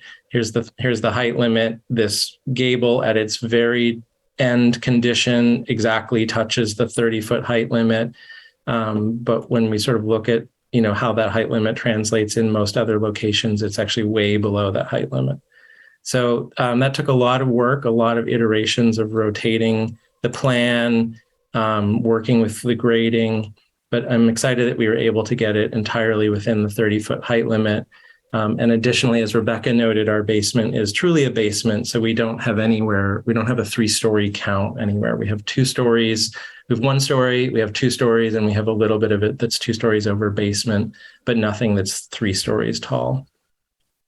As we sort of listened to the board the first time and sort of worked on basically how to rotate the building, what we found is as we rotated the building, we were able to develop a little bit more breathing room between the driveway and the house itself, creating a kind of front yard condition adjacent to the driveway so that we have some landscaping, some softening, a little bit more gracious feeling of entry. And then as we did that, we were also able to keep these retaining walls on the house side of the driveway low, Previously, we had tall retaining walls on both sides as almost like a canyon-like entry. Now, instead, we're able to, let me show you an axonometric. We were able to, it's the best view kind of here, keep these walls relatively low on this side. So as you enter the site, as you drive in, you're actually going to see up and see the house and not have your view sort of blocked by tall walls on both sides. I think that was a real improvement. Again, sort of coming from some of the inspiration that the board was pushing us towards in the first hearing. Then, I think that part of the house that ironically was the least developed last time was the house itself. We'd really worked on the siding, the landscape, and over the last 2 months, what we've worked on largely is the house itself. And so we really sort of cleaned up and clarified the volumes. We felt like one of the big feedback elements we got from the board was to think of this as pavilions, try to provide more formal clarity to the building, have these sort of crisp, clean gable roofs that are contemporary, but also traditional in their sort of house-like form, and then try to break the building up into sort of individual, discernible, legible components that had more formal clarity to them. This long main 2-story volume, we do introduce a little step in it, and this is that kiss point, the point that's at the 30-foot height limit. So that little break there sort of breaks up the formal clarity, but I think it adds a nice sense of scale, and it's sort of necessary to keep us under the height limit in this area. So I think we've really worked on the fenestration, the materials, and especially the form of the building, kind of in response to the comments last time. And I know we're not really supposed to, we're not talking about the ADU, but we did even formerly had an engaged ADU under the building. Now we've broken it out as a separate outbuilding that extends the same pavilion language, and I think really completes the composition. So we're really excited about that piece too. I think sort of the final thing I'll say, I guess, is just to highlight the material palette. That was one of the things I think you mostly collectively felt we were doing right last time. We are working with this very natural palette to sort of merge with the wooded hillside. We were able to sort of hone in on some more specific materials, look at samples. We did leave a physical material board samples at planning if any of you went to see it or want to go see it. And then we have this digital material board as well. And I think this is a really beautiful and soft kind of palette that's just going to look gorgeous in that oak woodland up there. And I think, really, really just makes such an inviting house. So we're really excited about it. In closing, I really feel like you gave us such invaluable feedback in August, and that allowed us to focus our work in the last 2 months. And I hope that we've delivered something that you all will be excited about and can support. And we welcome your feedback. Thank you so much. Thank you, Jeffrey. Yeah. Before I open it up to the public, are there any ADR questions of the design team?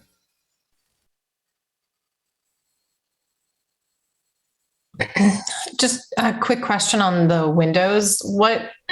Could you talk a little bit about the different styles of fenestration that you have? Yeah, I could pull it up again. And I apologize, I missed the conceptual review in August. So this is my first time. No problem. Yeah. So what we're trying to do with the windows is, have, again, sort of contemporary and yet domestically familiar. So relatively large, open, glassy windows take advantage of the views of Mount Tam and just this beautiful natural setting, but then also trying to introduce some sort of mulled units and divided lights that sort of slightly domesticate the window package, introduce some variety, and yet also alignments between different elements. So we want the house to read in a kind of somewhat casual way so that it doesn't seem too imposing or formal, but at the same time to be very sort of refined in its composition. We really liked in our inspiration, these were some of our precedent pictures, we liked the fenestration in this house, but also really liked some of the elements, kind of in these windows here. I think it's a nice way of providing contemporary form that doesn't read as kind of commercial in nature. And so that was sort of our approach to the fenestration. I don't know if you have other specific questions, Laura, about any exact instances. I guess I was looking at the entry area with I don't know if those are steel windows and doors. Yeah, you're highlighting something interesting here. We definitely wanted to draw, this is the front door. It's a really special moment as almost this reveal between the two volumes, sort of a building that's not a building. You can walk through this door, walk about 10 feet, walk straight out and be at the pool. And so we wanted to make this a little bit unique. That's why we're using this sort of steel sash look in this location and echoing it with maybe a few little divided lights over in this area as well, just to kind of provide a different scale and texture. We didn't feel like we needed to take that divided light approach around the whole building. We thought it would get busy and a little obsessive, but we also felt like it was okay to have something a little bit anomalous in this one special location, to draw attention to that front door specifically. Okay, thank you. Yeah. Okay, are there any other ADR questions before I open it up to the public? I have one, Mark. Just to maybe talk a little bit about the introduction of the stucco as a material choice. I think it's just on the back side of the main home volume. Yeah, exactly. We felt like at the scale of this house, this wood siding treatment could get just a little bit overwhelming. I think it's great as the primary material. Like I love that the majority of the house is treated with this. The stone treatment is nice. And then as you come around the back of the house, we did feel like it would be beneficial to introduce one other material just to break down the scale a little bit more. And so we've introduced this kind of creamy, natural tone kind of stucco that you really see. You go to the axons, you really see sort of primarily in this back area. And I think that, again, trying to work with sort of gables and cross gables, clear, legible volumes, I think that sort of changing material here helps change the scale of this. If you're over in this area and you look up and you read this nice, elegant, 2-story wood volume, and then you see the stucco around the corner, offset and adjacent. I think that's a better scale than if all of this was wood at the same time. And yeah, we didn't feel like it was necessary to sort of spend the money or the importance really of putting the stone around here. That seemed kind of silly and extravagant, I would say. While we're here, what is that small bump that's at the bottom of that stucco? That's the refrigerator in the kitchen level, is that right? Yeah, it's like a little extra space in the kitchen level, exactly. Yeah. We just need a little more width in the kitchen there. Yeah. And we have a couple of those. I like in the front, we have this one little sort of bump here that's part of the dining room. And I think they're kind of cool moments because you just introduce these small scale moments in what's mostly relatively large scale gestures. Good eye, Stephen.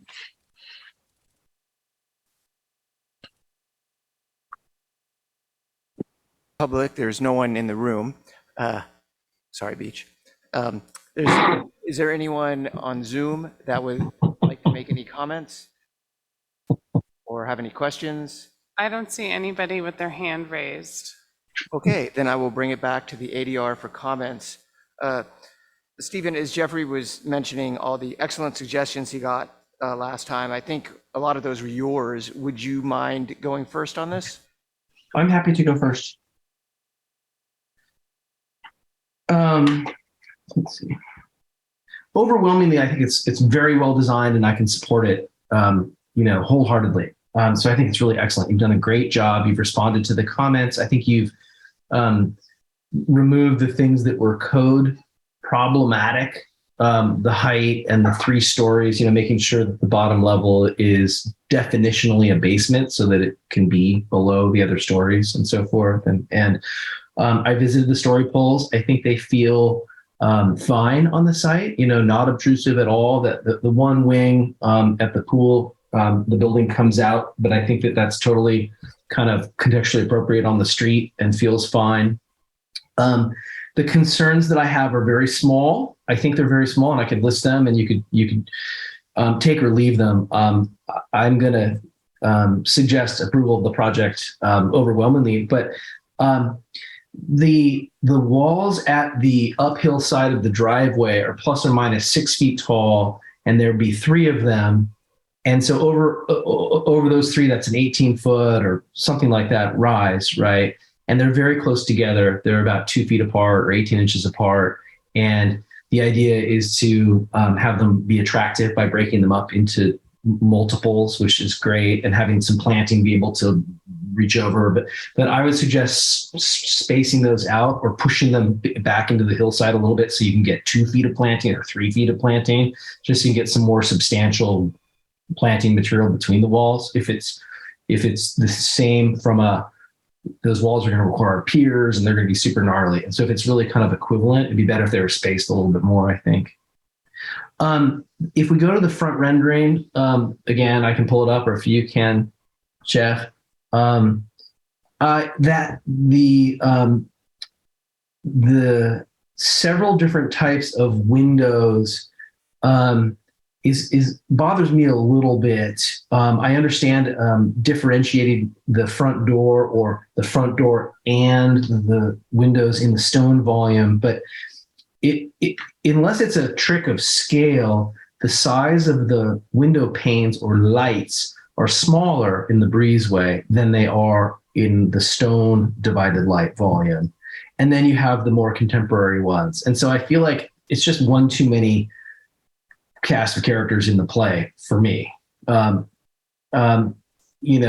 if you went back to the more contemporary ones in the stone, or if you like the divided light there, I could get on board with that. But it seems like there should be a consistency of light size amongst the ones that choose to be divided light folks, for me.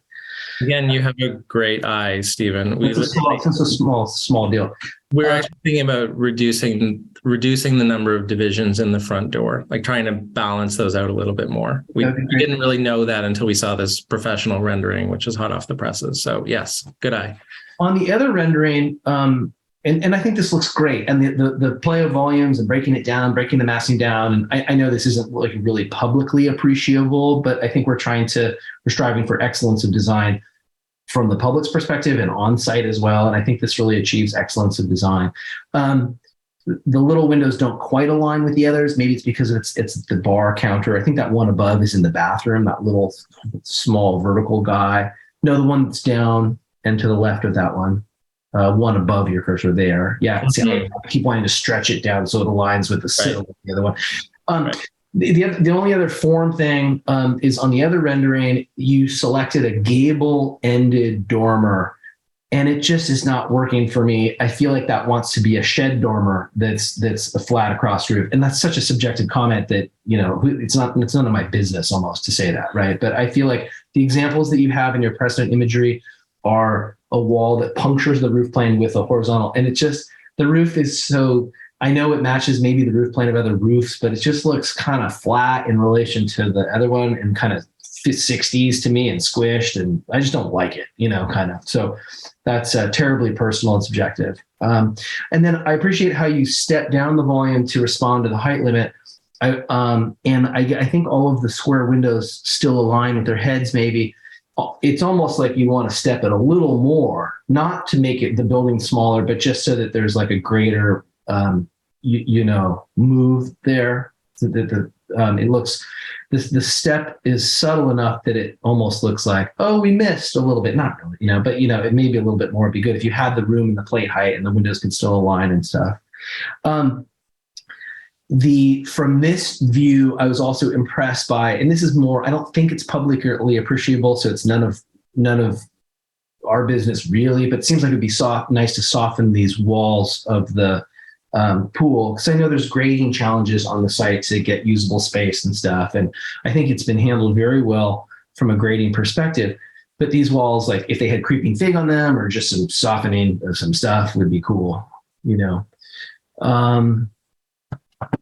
Sorry, so window consistency, the gable height at the door, the gable at the dormer, maybe doing it like a shed. Do you know what I mean by a shed? Like just a flat, a pitch that's loosey. Yeah, the wall sections at the driveway. And then the driveway walls are really kind of, I don't think they are publicly harmful because of their position, but it's just a suggestion. I did just, Brad. And dude, I think you got to push the fridge in. I mean, figure that out. Come on. So those are all my comments. Brad, our landscape architect, just texted me, and apparently in this area, we have 3 feet of horizontal between. Good. Okay, great. So it's actually, it looks more compressed maybe in these views than it is, but it's No, actually. not in the view. I'm looking at this. I'm looking at the civil section on the civil sheets. The sheet number is Like in here. it's C2. No, it's number C. Oh, yeah, sorry, you're on the right sheet. The upper left diagram there. See, that there's no scale there, but Right. the walls are 6. That doesn't look like It looks small. Yeah. It looks small. And I know it's diagrammatic, right? Yeah, I think Brad says it's 3 feet, but we'll check it and make sure it's That's good. enough to plant it well. I think 3 feet clear is good. Yeah. If the wall is a foot, it's kind of chewing up the space where plants can live. Right. Okay. But overwhelmingly, I can recommend approval for the project, and I appreciate the design work that you've put in here. Thank you, Stephen. Thank you, Stephen. Who would like to go next? I can jump in. I do want to ask a little bit about, it was sort of teed up in the opening remarks from Rebecca about the trees. Can you speak just, and I apologize, I should have asked this earlier. Can you talk a little bit about the replanting of 2 and then taking out 100 plus, et cetera, et cetera? What's the, what are the limitations? I understand WUI, et cetera, et cetera, et cetera. What were the considerations going into that? Yeah, I'd actually, if you guys can turn him on, I would like to have Shadi, the owner, do that, because he's the one who's been actually dealing with Public Works and with Ross Valley Fire Department. And so I think he can speak best to that. Is it all Want me right? to make Shadi the co-host? I don't need to show anything. No, you can, if you want me to pull anything, like I've got this up, but if there's anything in particular you want to pull up, just let me know, Shadi. No problem. Thanks for letting me chat here, guys. So yeah, the trees are interesting. To put it into context, I mean, this is a 3-acre lot that's undeveloped. And we kind of extrapolated how many trees were on the lot. The trees on the site area are about 159. And that's not including any trees that are 6 inches or smaller. So that's about 16% of the lot coverage. And if you extrapolate that to the rest of the lot, there's over 1,000 trees in the lot. And the number of trees that we're removing are about 100 trees, which is 10%. So if you put this into context with any other project in Ross, a lot of homes in Ross have 30, 40 trees. You're taking 10% of the trees away. You're taking 3 trees away to build something, pretty sizable. There wouldn't be really too much of an alarm around that number. A lot of the trees that are getting removed were per Ross Valley Fire Department. They had a look at it, and they advised us to remove all the bays and acacias that have any canopies that are touching each other. The oaks were more desirable and were fine to keep. And so we removed a bunch of trees due to the fire department's request. And that's only within 100 feet of the building? That's correct. Yeah. Right. So when you zoom back out, there's this kind of zone of influence immediately around the developed project, but then obviously all of this area remains sort of untouched. And in this area, the focus is on removing bays and acacias and trying to hold on to oaks. Correct. Yeah. Yeah. So, I mean, I think the context that is the most important is just to realize that, this is an enormous lot and it's been undeveloped. So in order to build on the site area, we have to remove the trees, and then the additional trees that are being removed are per fire department's request. But we're still left with,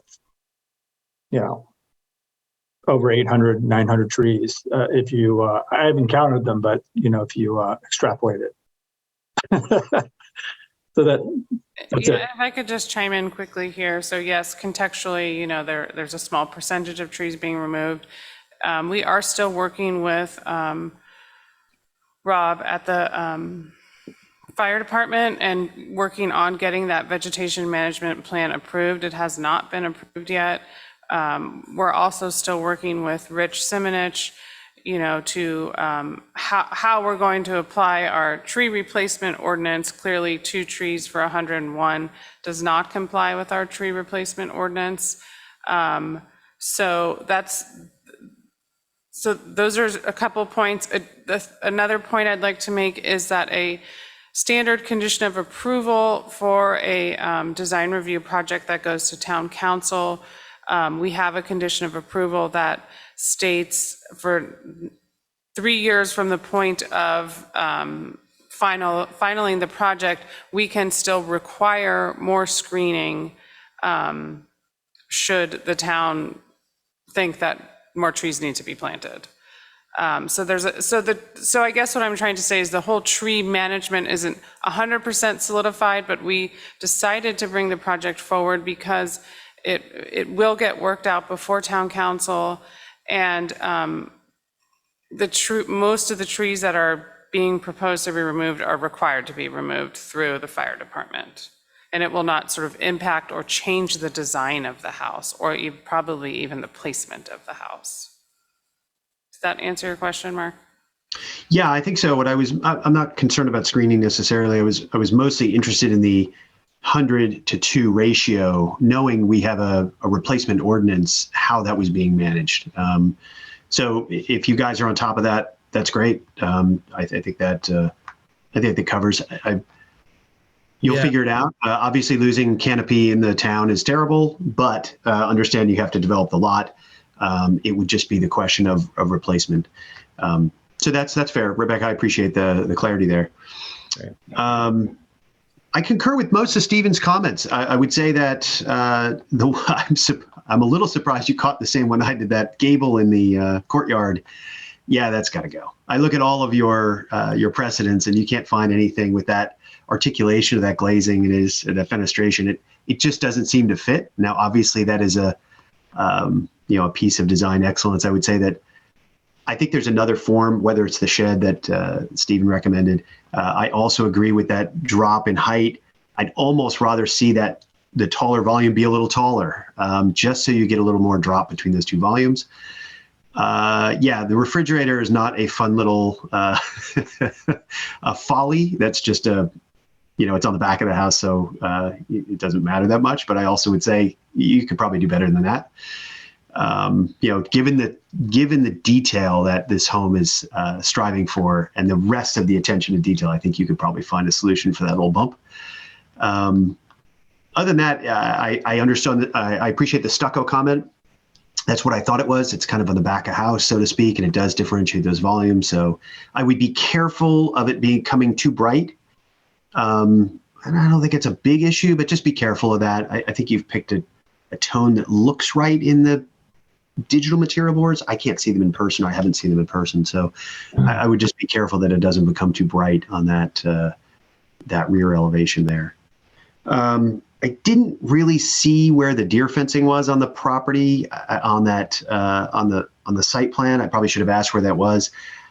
I assume that it's, appropriately placed. I just don't know how. Okay, it's back. Okay, I was just hoping it was away from the road. That was really my kind of meandering through the trees that are retained in this area, and it's pretty basic. It's pretty simple. Yeah. It's 6 feet tall. It's 6 feet tall. Yeah, it's got to keep the deer. The deer will jump over that. Just to say, I know you can't have any taller, but the deer can jump over 6 foot fence. So, I don't really have any other comment on that one. We'll also have armed guards. Don't worry. That's really more important. And electrification and robot cameras and whatnot, all that stuff. But super project. Sorry to interrupt. It could even be the steel pipe kind that's dark in color. I don't think it needs to have all that wood necessarily. It's a lot to surround all that area. Anyway, I would agree with you, Stephen. It could just, as much as it could go away. Make it go away. It doesn't have to have a top rail or whatever design works and whatever is most Yeah. cost effective there. Yeah, those are cost effective. Yeah, I would agree with that. Other than that, great project. I appreciate you getting it below the 30-foot height limit and having no variances, and that is a challenge with a site that's steeply sloped like this. Yeah, those are my comments. Thank you.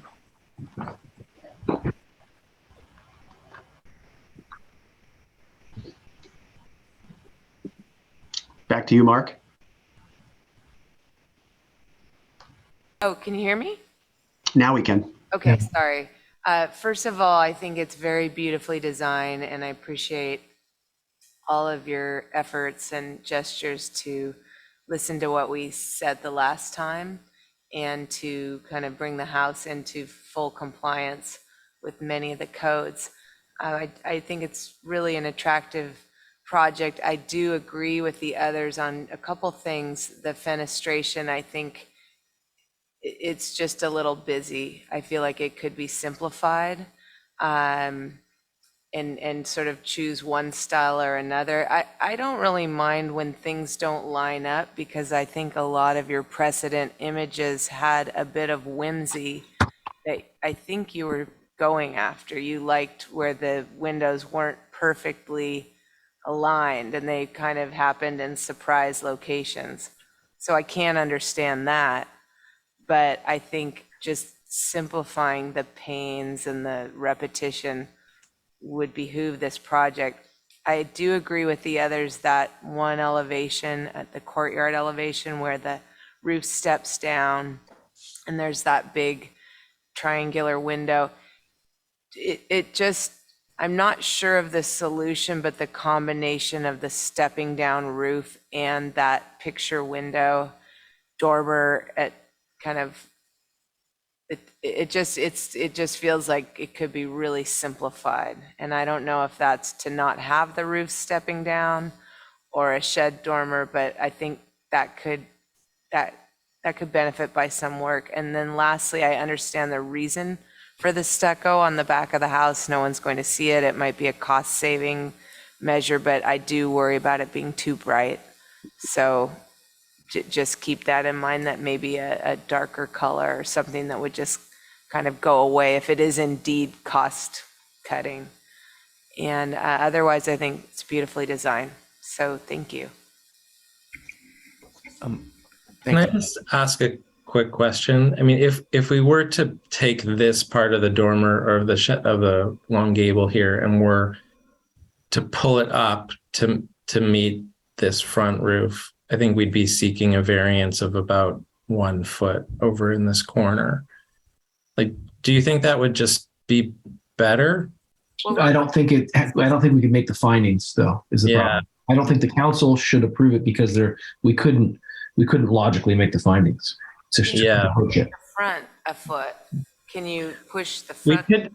Yeah, programmatically, this is the primary bedroom, this is the primary bathroom, and there's sort of closets in behind. I don't remember the plate height in this area. I think in this area where this roof comes down lower, I feel like the plate height from memory is 7 feet, 7.5 feet, something like that. So we didn't really want to impose that nominal plate height all the way around all the rest of the building. It's just kind of makes kind of awkward spaces. So, I don't really want to take this plate line and extend it all the way around. I think that we could take this roof and push it up a little bit to have a little bit more relief there. But I think, let me look at the long section. It's close, but this front roof here, I think it has a little bit of breathing room to its 30-foot height limit. This is compliant, but this section is taken further in front, so not really indicative. So maybe it might be possible to actually raise the front roof up a little bit further to have more of a stepping, if that seems better. If you flip to A911, the dormer really isn't as conflicted, or we're calling it a dormer, the area of the triangle is not as conflicted with the step as it appears in the aerial view. Or in the top view. There's some good separation there. So to me, if the dormer, Yeah, there's a little more room there. Yeah, it's less about the step than it is the dormer, in my personal opinion. It's We more change the about that form of the fenestration. dormer. Change the form of the dormer. to a The shed. form and the glazing and There's no the triangle, fascia on it, glazing. all of it doesn't work, in my opinion. But I think that's more important to address than the actual step. And the Okay. step is, as Steve's pointing out, you don't see it that much. Mm-hmm. Okay. Great. Who finishes, Laura? Oh, wait. Laura? Are you with us, Sorry. Laura? Yeah. Sure. So I think, it's a great project. I really like the materials and the design, and the siding makes sense. One little thing, I feel like with where it's located, it's a little bit like the neighbor that would be most impacted would be 14 Bellagio. So like this rendering shows just two little like small trees. It seems like they would be the one that are going to be looking at your building the most. So it might be worth considering adding a little bit more screening between this new structure and their view. And then we've been talking about the the fenestration, but it seems to me like, because near the pool, it looks like you've got like nano walls or something like that. So there's almost like there's 4 different styles of windows and doors. And again, it's not like going to impact the neighbors. I don't think anyone's going to be offended by it, but it's just something that caught my eye as maybe one too many different kind of styles. Like I like the New York like steel windows at the entry, but I'm just not sure it's making sense with the other 3 styles. So, and then. Can I just comment on 14 Bellagio for a second? Oh yeah, of course. I think what is really interesting is that really you can see it in this aerial. All 3 of these houses really kind of turn their backs on the street. Mhm. They're all, the Mount Tam view is this way. They've all got, landscape and pool. So like this house has been maybe like one window that even faces our building. And they seem to have the shade drawn on that one all the time. It's really kind of an auto court. So I think that the day-to-day experience of living in this house, really any of these houses, is really oriented like 99% of your time kind of away from our building, which is beneficial. I like that we do have some landscaping in this area. I think that the fire department will be cautious about us adding anything too substantial in terms of trees, very close to the house in this area. But I think that the landscape buffer is good here. And I think we should focus on what we're planting in that area to at least soften that relationship. Mhm. And what about on the other side of the driveway?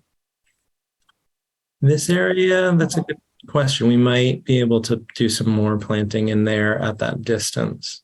Yeah, I just think anything you can do to keep it more green. I looked at the house and I didn't see like huge windows facing that way, but still a giant house going up is like a big impact. So if you can, Yeah. Good. I'll note that. I would love to plant as many trees as I can that the fire department will allow me to, just so you know. So I am definitely with you guys. Got it. Yeah. Okay. Yeah, I think those were my comments to add tonight. Thanks. Thank you, Laura. So I think it's a great project and fully recommend it to be approved. I agree with the comments that my fellow ADR members have made. Some of those are excellent, small suggestions that I think will make it an even better project. I have just one question. Can you show me the driveway gate? Yeah. Ross prefers that those be no more than 50% solid unless they're on Sir Francis Drake. And obviously here you're only gonna have one family that's ever even passing you. So it seems like it would be nicer to have something more welcoming that looks like it's 75-ish% solid. It seems something more see-through would be nicer while not affecting your privacy at all, because really only one family is ever going to go by you. Right. Yeah, we can work with planning on sort of refining this, maybe pulling the pickets down a little further, and certainly making sure it's compliant at that 50% level. Yeah, that would be great. Thank you. And so that's it. You have our comments, unanimous support for this excellent project. Thanks. And thank you for your time. Yeah, thank you all. That was a great process. Thank you. Thank you very much. And we have no new agenda items, nothing other than adjournment, correct, Rebecca? Or is there something else that you need to convey to the ADR before we adjourn? I don't have anything. Thank you. All right. Well, thank you, everybody. Hopefully, we'll get more and more in person as we proceed. So I recommend we adjourn. Someone second it? Second it? Thank you and have a good night. Welcome.